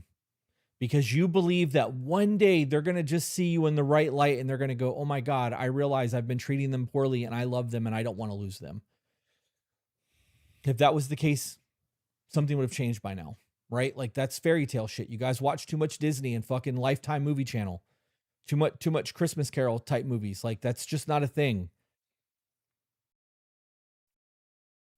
Healthy relationships require two willing participants. If one person is completely finished, refuses to engage, continues betraying the relationship, refuses accountability, or has no interest in rebuilding, the other person cannot love hard enough for both people to work through things. That's not failure. That's reality. It happens. So before we decide that the relationship is dead, we owe ourselves an honest examination of whether or not we've actually tried rebuilding or whether we've been waiting to feel differently before even trying. I think that that's a psychological trap. I'll be affectionate when I feel close. I'll be affectionate when I feel close again. Maybe closeness comes partially from practicing the affection. So if you don't do one, how are you going to get the other? I'll spend time with them when I actually want to. Maybe enjoyment returns after you start creating new experiences together. I'll open up when I feel safe. Sometimes safety requires you to open up to test the waters to see how that's going to go. All of this is like, this is all intentional behavior. I'm skipping over things because I get redundant when I type. We often wait for the feeling to create the behavior. Sometimes the behavior helps recreate the feeling, not fake behavior or obligation, not pretending everything is fine, but intentional behavior, and that's the difference. You're saying we're disconnected, and I'm going to start behaving like this relationship matters while we figure out whether or not we can find each other again. That at least that's the putting the reps in, right? Fake it till you make it kind of shit. And it takes consistency. You need months of new evidence. That's how trust changes. That's how resentment begins to lose its grip. It's how the nervous system starts believing maybe this time is really different. Again, you didn't become roommates overnight, so you're not going to become lovers again overnight. So I'm going to just move on to the 10 questions because the rest of that's pretty redundant. So the 10 questions that I have for you guys at the end of this document that you can journal or engage with your person about. Number 1 is, what resentment am I still carrying towards my partner, and what is actually underneath of it? Question 2 is, am I responding to who my partner is today, or am I still reacting to everything that they have done to me in the past? Again, these are in the description of the YouTube video. Number 3, if my partner has genuinely changed something that I've asked them to change, have I allowed the new evidence to change how I see what's happening or see them? Number 4, what have I said was fine that was never actually fine? And how much of my resentment comes from the boundaries that I refuse to set or needs that I did not communicate? What parts of my internal world have I stopped sharing with my partner? I skipped one. So number 5 is, when something important happens inside of me, who do I want to tell first? And is that person still my partner? Number 6 is, what parts of my internal world have I stopped sharing with my partner? My fears, insecurities, dreams, loneliness, sexual concerns, doubts, or struggles, and why did I stop? Number 7 is, does my partner emotionally feel emotionally safe bringing difficult things to me, or has my defensiveness, judgment, fixing, dismissiveness, or past reactions trained them or taught them to keep things to themselves? Number 8 is, have we actually repaired the problems between us, or have we simply stopped talking about them? Number 9 is, if we rarely fight anymore, is that because our relationship has become healthier, or because one or both of us have quit trying? And number 10, if we both genuinely wanted to rebuild this relationship, what would we have to start doing differently, consistently, not for a week, but for long enough to create new evidence that we can be partners again? That's the end of the roommate phase thing. Hopefully you guys got some knowledge and some guidance, some information on what it is that you need to do to start making changes to get out of that roommate phase, because it's a very lonely place to be, and it's definitely the beginning of the exit of a relationship. I am creating another document. I will be going live again tomorrow morning at 8:30, but I will not be live Friday or Monday of next week. What we're doing next week is The relationship between respect and attraction. We'll be starting that tomorrow. We'll be doing 4 parts and then 4 parts Tuesday. Because of the way that I work these schedules, um, I try to do them so that I can get an entire week's worth of content Monday, Tuesday, Thursday, Friday, but we'll see. Hope the ceremony goes well this weekend. Me too. This weekend's going to be a pretty intense situation. We have an eclipse happening at midnight Friday morning. Full moon Friday night. There's going to be it's going to be a very energetic weekend for sure. Yep.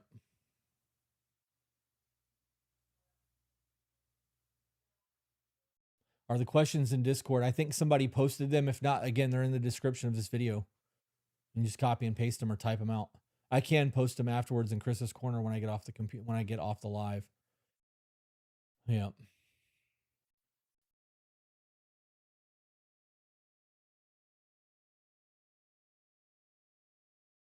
The issue is I've let his feelings and opinions about things control how I move in life and with our relationship. So you've given up your agency. You've given up who you are. This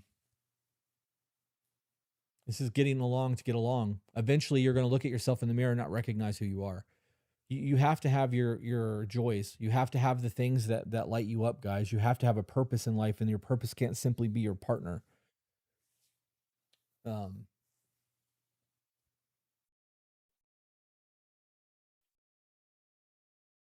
Yeah, it's rough. That's rough. We are not in the roommate phase, but I have a hard time letting go and not sure what reassurance would look like for repair. So you're punishing him and you're holding on to all of these things and you've not done anything to figure out what it is that you need to move past it. Like, that sounds exhausting. And ultimately that's on you. It's not on him to figure out what you need. That's I can see how that can become super manipulative long term.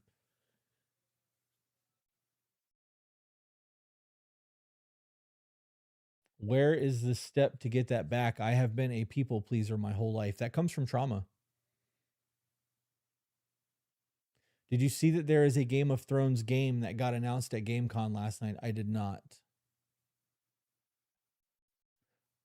Tara, I will stick the comments are currently in the ball pit of Discord, but I'll put the questions in Chris's corner when I get off the live stream.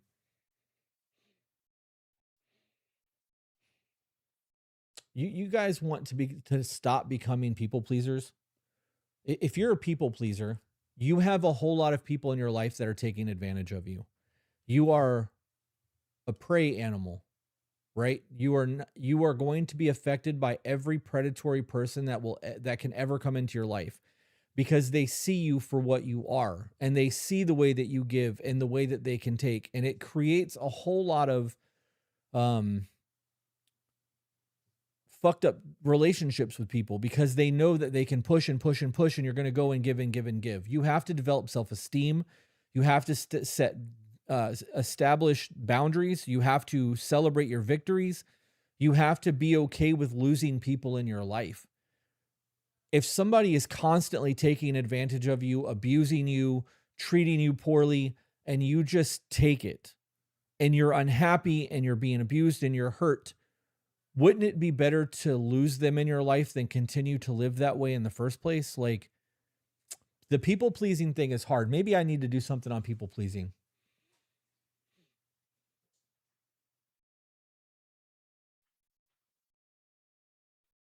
Boundaries. Say no when you mean no. Stop saying yes. Yeah, man.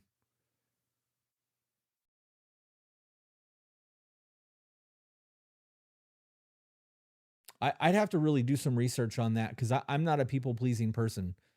So putting myself in a position where, and I've never been a people pleasing person. All of the documents that I create, I've been these people. So like, I'm speaking from experience when I speak on these things. To be a people pleaser is not something I understand because I am a giver, but I also recognize when I'm being taken advantage of, and I cut people off from it, and I'm okay with it. Like, that doesn't affect me. I don't know on a psychological level how that affects you guys when you have to cut somebody off. Like, I would have to really do research into that.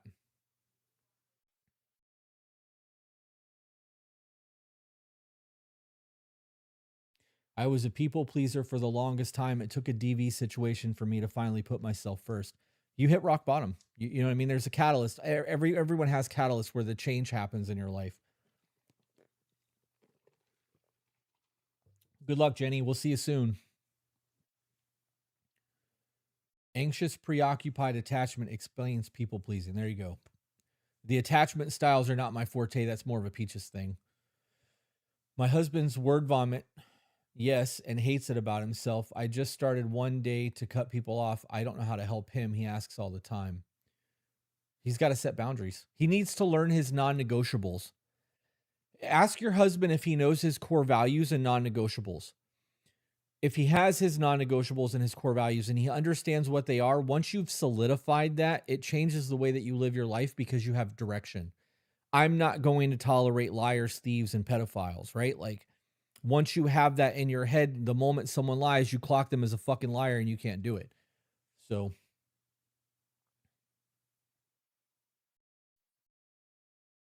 somebody said people pleasing, I think for me, stems from being raised with guardians who yelled about everything constantly. You learn to go with the flow to not upset people. Of course, it's trauma. Yeah, people pleasing absolutely does come from trauma. Bree said Peaches covered people pleasing in January and April at the women's retreat. She did a great job covering it. I highly suggest you look at what she covered. Peaches is going to be doing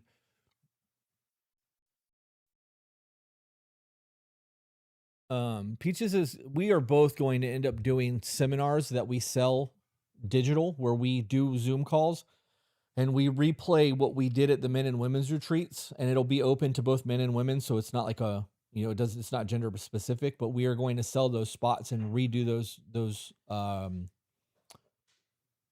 seminars so that people can get those without having to fly or travel to us. We just don't know when we're going to do that because we've got so much going on.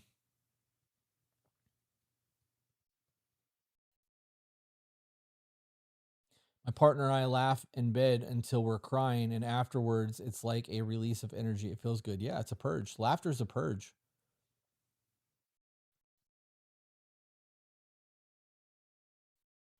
The April retreat helped me become a recovering people pleaser. I love that. I love that my wife has helped so many of you guys. You guys know that she's got a women's spirituality retreat in November. There's a few spots left if you guys want to go and spend a weekend with her doing spiritual shit. Do you know what that will look like yet? Seminar cost. We don't, because those seminars are hours long and we want to make it affordable enough that people can do it, but costly enough that we're not wasting our time. So it'll probably be 150 to 200 bucks, but those courses, like I said, are 4 to 5 hours a piece. So that's the last we discussed was 150 to 200. I don't know if that's what it'll be. Need the difference between servicing your partner and people pleasing them. Your partner isn't toxic, but you still abandon yourself to please and serve them. If they're not toxic, why are you viewing it as self-abandonment? That's the question that you need to be asking. Did somebody tell you that what you're doing is self-abandonment? Did somebody tell you that the way that you're living is wrong? What does that look like? How much is the retreat in November? It depends on what you buy. If you buy a bunk or a private room, the prices are on tobebetter.com.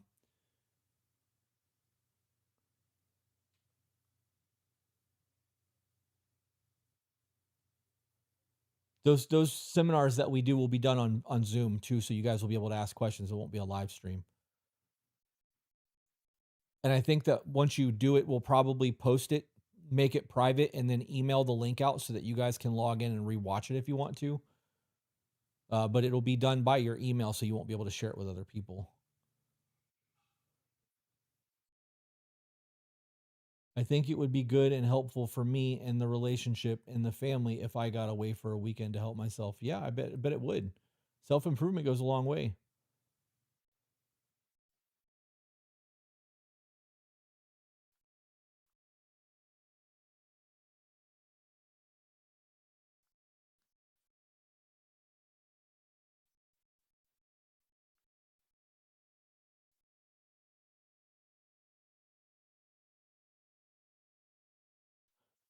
A lot of people are answering that person about that people pleasing thing. I don't view, if I had to give up all of my free time And I had to do a whole lot of things to make sure that my wife is taken care of and my kids are taken care of. And it put me in a position that I don't want to be in. I don't view that as self-abandonment. I don't view that as people pleasing. I view that as making sure that my family is provided for. I understand that men and women have different ideas of what provision looks like.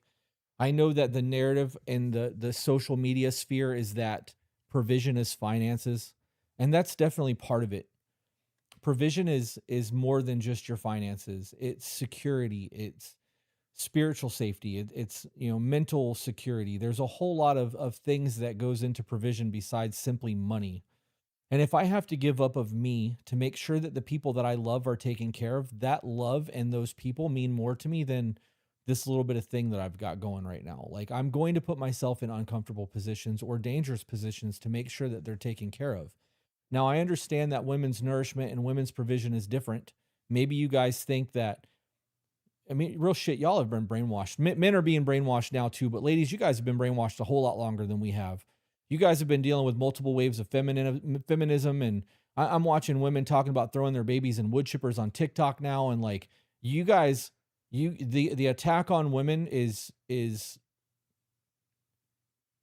I don't know how you guys fucking do it, man. I really don't. I fucking hate feminism. I hate feminism. I hate it so much. And it's not because I don't want equal rights. I do want equality. But I don't want y'all hating each other or fucking shitting on somebody else's life decisions or trying to convince somebody that what they're doing is wrong because it goes against a narrative that you believe. Like, you don't have to agree with somebody else's lifestyle. You're not living it. If you died tomorrow, you don't have to answer to God or whatever God you believe in for what this other person is doing. That's their life. They have to pay for that. So shut the fuck up and mind your business. If somebody's thriving and they're happy, let them fucking be happy, you miserable bitch. Like, and I view it the same way about men. These motherfuckers on here talking about you should never, take care of another man's child, and you're a simp if you love a woman with kids, and you never give a woman money, and all of these things. Like, yeah, there's some truth behind some of that shit. I get it, but like, y'all are fucking crazy, man. Like, my life is gangster. I have an amazing family. I have got an amazing woman. I got kids who love me that aren't mine. And is there a risk to that? Absolutely. But I'm willing to take that risk because I'm happy. Some of you motherfuckers are miserable and refusing to take risks and then wonder why you're miserable.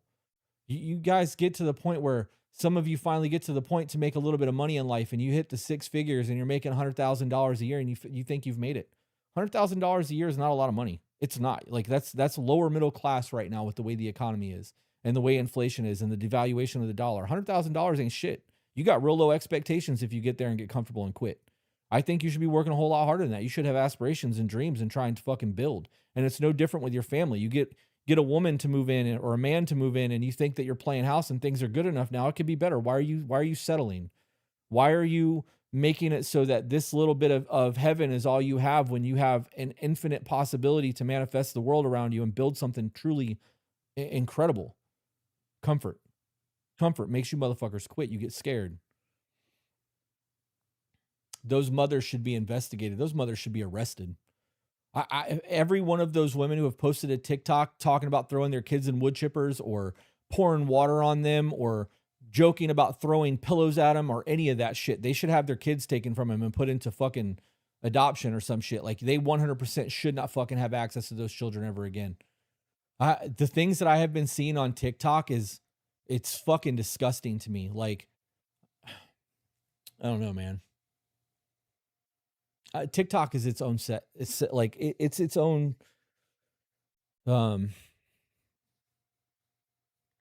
TikTok is its own mental health problem. TikTok is the unstable, mentally deranged version of social media. Don't get me wrong; the other ones aren't much better. Fuck, dude.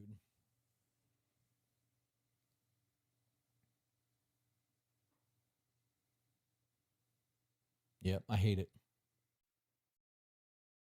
I realized I didn't outro and wrap up and turn off my cameras yet. So I'm going to real quick wrap up, and then I'm going to hang out with you guys for a minute. Guys, thanks for tuning in. Hope you enjoyed the episode. Every morning, Monday, Tuesday, Thursday, Friday at 8:30 a.m., I will be doing these live streams on YouTube. Some of these will get posted later to Spotify and the streaming services. So if you're catching this on one of those platforms, check in YouTube every morning at 8:30 a.m. Eastern Standard Time because I may be live. With that being said, guys, thanks for tuning in. We'll see you guys on the next one. Let me hit stop and I'll come sit back down.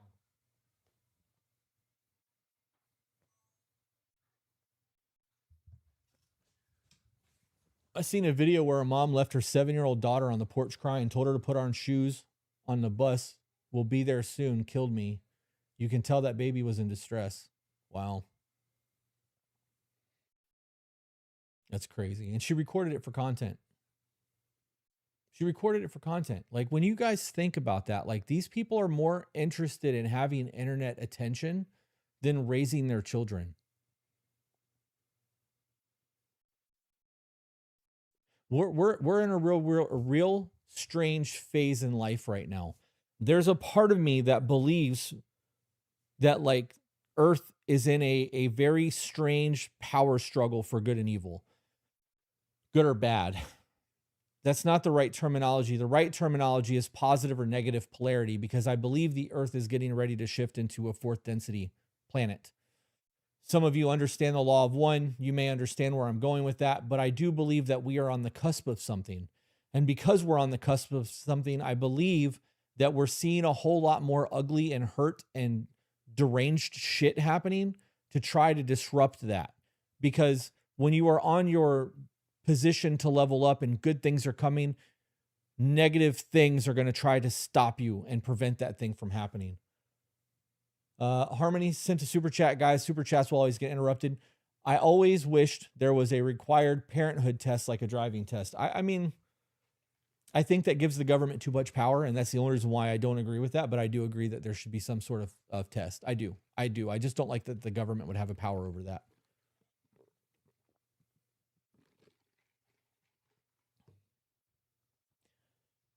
I don't think the government should have any say over our life whatsoever. I think they need to keep our country safe from outside threats, and beyond that, leave us the fuck alone. Currently working on things, and negative things are trying to stop it, but I'm not going to let it. We every time we go to ceremony or we do ceremony, we tell the people who are coming, and we have been told that every time you are going to sit with the medicine, expect something tragic or bad to happen before. And it's happened every single time we've sat with the medicine. Something fucked up has happened. Something's come up that's made us question whether or not we should take it. Like, and that's a normal thing. And it's because you're about to do some crazy fucking spiritual work and some healing, and who you're going to come out on the other side of that might put you in a better light. So there's going to be a disruption that happens because of it. Yep. Yep.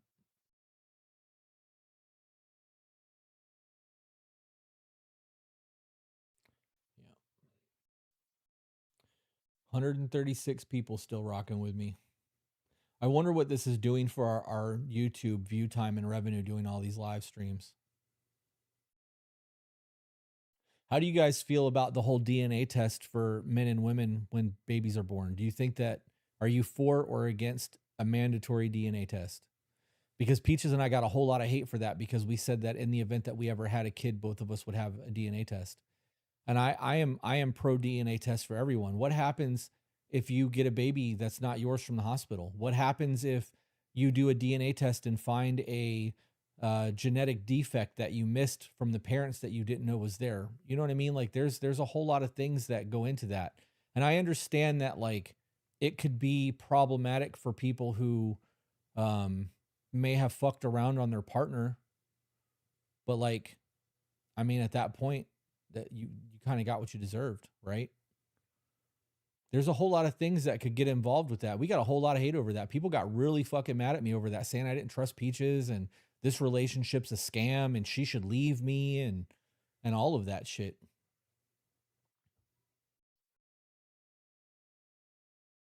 There's a lot. I have cystic fibrosis, so DNA and gene testing I think is important. Cystic fibrosis is rough. Did you get the are you on any specific medications for it? I know that there was a medication breakthrough that came out like 8 or 9 years ago that they're calling the cystic fibrosis medical drug, and it's making it so that you guys don't get sick, and it's making your life expectancy longer.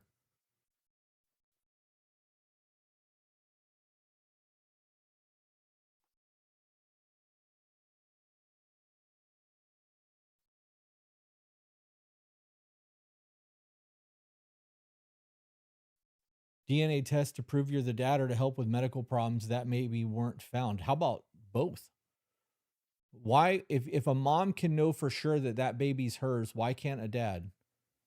The idea that we should just accept that we are because you say so. I have home insurance in case a tornado rips my fucking house down. Do I think it'll happen? No. Can it? Maybe. That's why I have insurance. A DNA test is insurance. Man signs a birth certificate and believes that that baby's his, pays for college, raises it in its entire life, needs a kidney, and then finds out that all 4 of his kids weren't his. That's a thing. It fucking happens. That med allowed me to have a natural birth when they came out with a better updated version, and I've been stable and I haven't been oh wow, that's awesome. Good for you. I'm glad that that's actually helping for you. If there's a question of cheating, then yes. What if there's not a question of cheating? Why, if there's been no question of cheating, why would that be a problem? I don't understand why that would be a problem. Why do you guys feel a certain way about that? This is like saying that you're marrying somebody that has assets and resources and you're asking for a prenuptial agreement in case there's a divorce. That prenuptial agreement, if written properly, defends both the man and the woman, and it regulates what the outcome of a divorce would look like while you still love each other before there's animosity and vengeance. It is a precautionary thing. It doesn't mean that you're going to get divorced. It means that you are trying to be safe. If you're not trying, like somebody just said, if you're not trying to hide anything, why would that be an issue? Babies get switched at the hospital all the time. Yeah, they absolutely do. There was a woman who said that while she was doing the thing of a nurse, she switched over 100 children, like intentionally switched over 100 children. Isn't that fucking wild? Yeah. I think everyone has watched Maury and has automatic linked it with cheating. I mean, they could. If it was a mandatory thing, nobody would link it to anything. It would just be mandatory. That's what I'm saying. It should be mandatory for whatever the reason is. It should be a mandatory thing.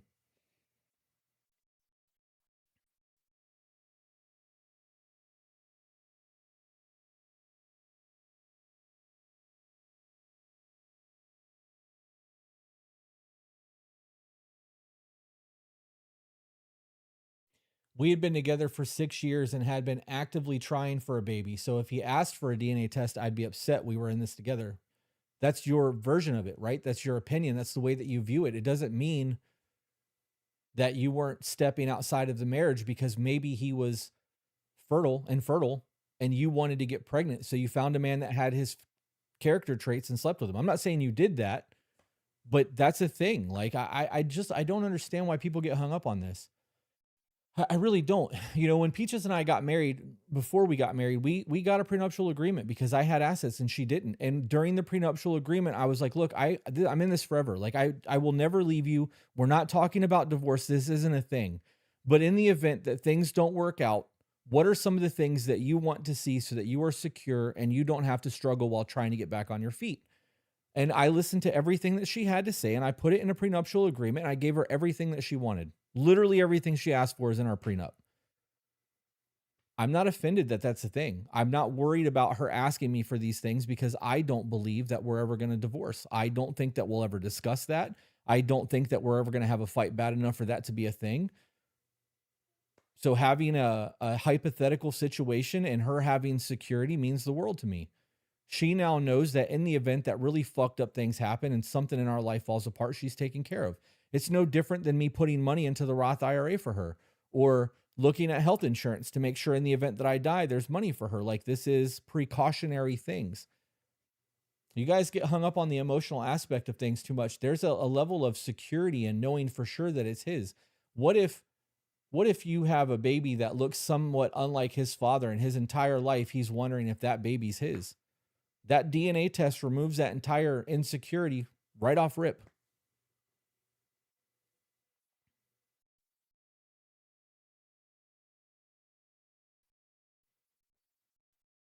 You asked, she answered, be prepared for the answer you might get, good or bad. I don't know if that was to me or for someone else.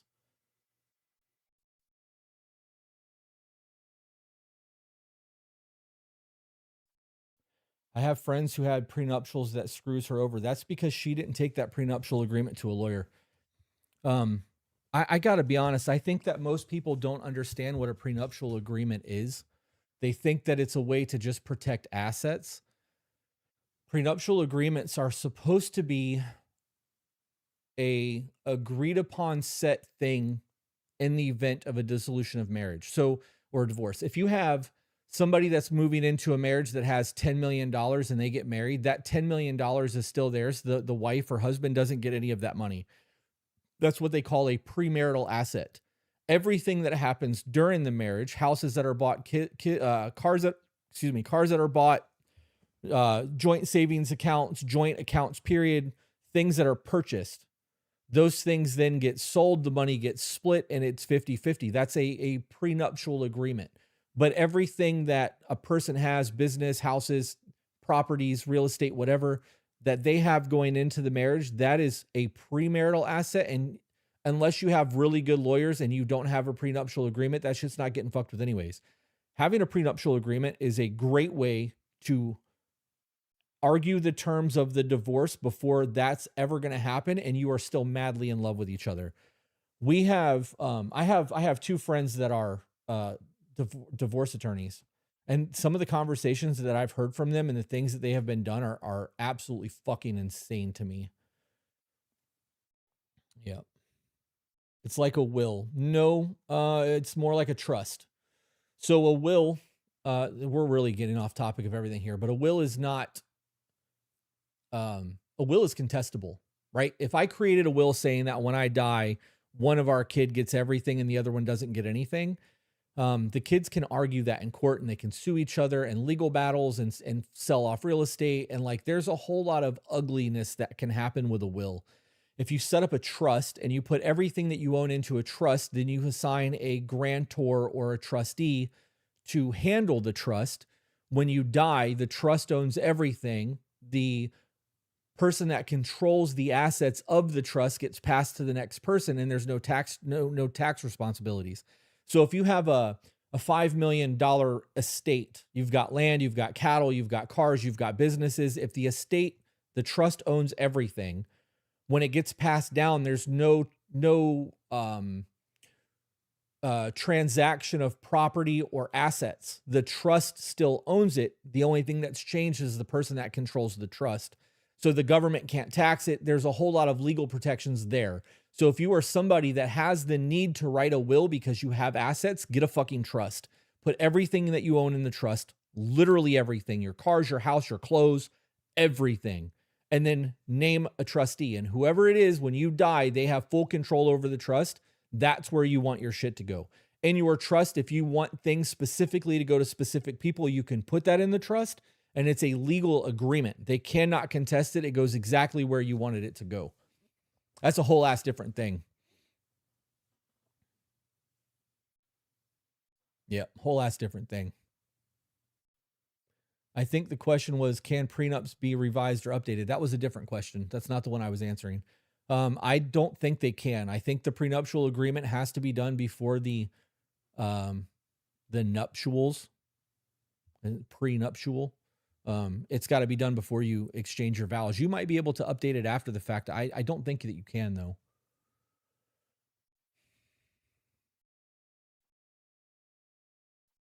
I tell my mom I choose not to get divorced and basically don't believe in it. She looked at me as though I'm crazy. I will always communicate and listen, keep that man in my life. I don't care. But what happens if he doesn't want to be anymore, right? And that's the whole point of the prenuptial agreement. You can't control what somebody else is doing. And it's why you create these things while you're still madly in love. I would do, there's absolutely nothing in my life that my wife could ask me to do to give her peace of mind that I would argue with.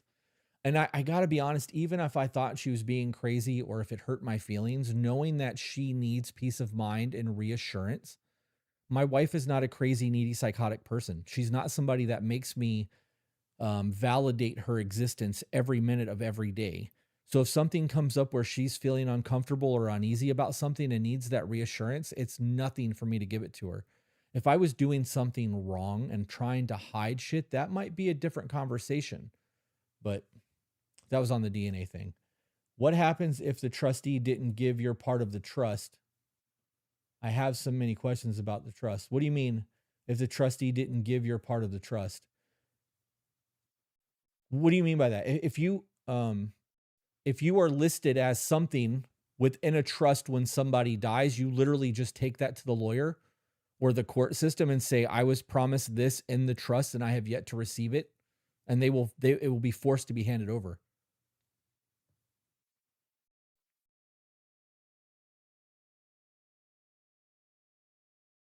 Oh, well, apparently somebody said in the chat that you can go back and add or remove things at any time. Yep.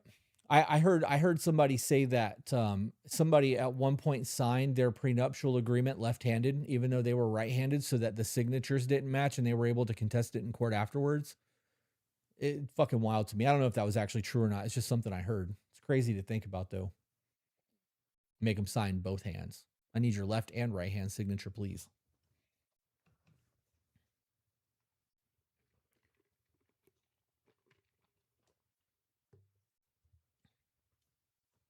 Trust also stops the probate process. And I can tell you probate is awful. Yeah, it fucking is. It absolutely is. Anytime you guys get the government involved in your life in any facet, it's fucking horrible. The government is not designed to run effectively. It's not designed to protect us. It's not designed to be fair. Even the family court system, it's an industry. Judges make money, lawyers make money, DCF makes money.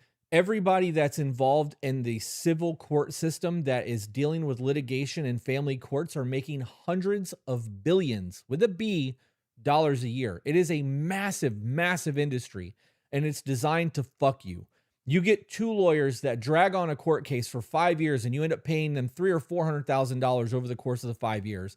Then when it's done, you owe alimony, you fucking hate each other, you hate the court system, you don't get to see your kids. Like, it's not there to benefit you. It's there to benefit the people who are making money off of you. It's no different than American healthcare or psychiatrics and therapy. Like, none of this shit is designed to benefit you. It is 100% about making money.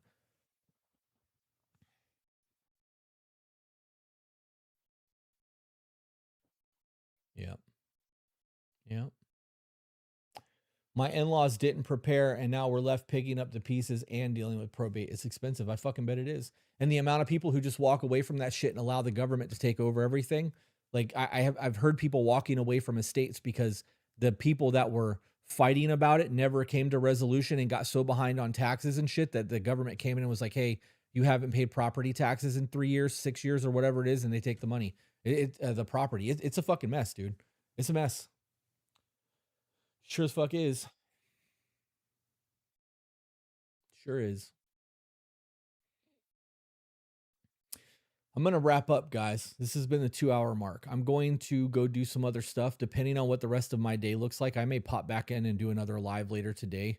I know that we have people coming in from out of town and we have to prepare for ceremony. So we'll see how bored I get later.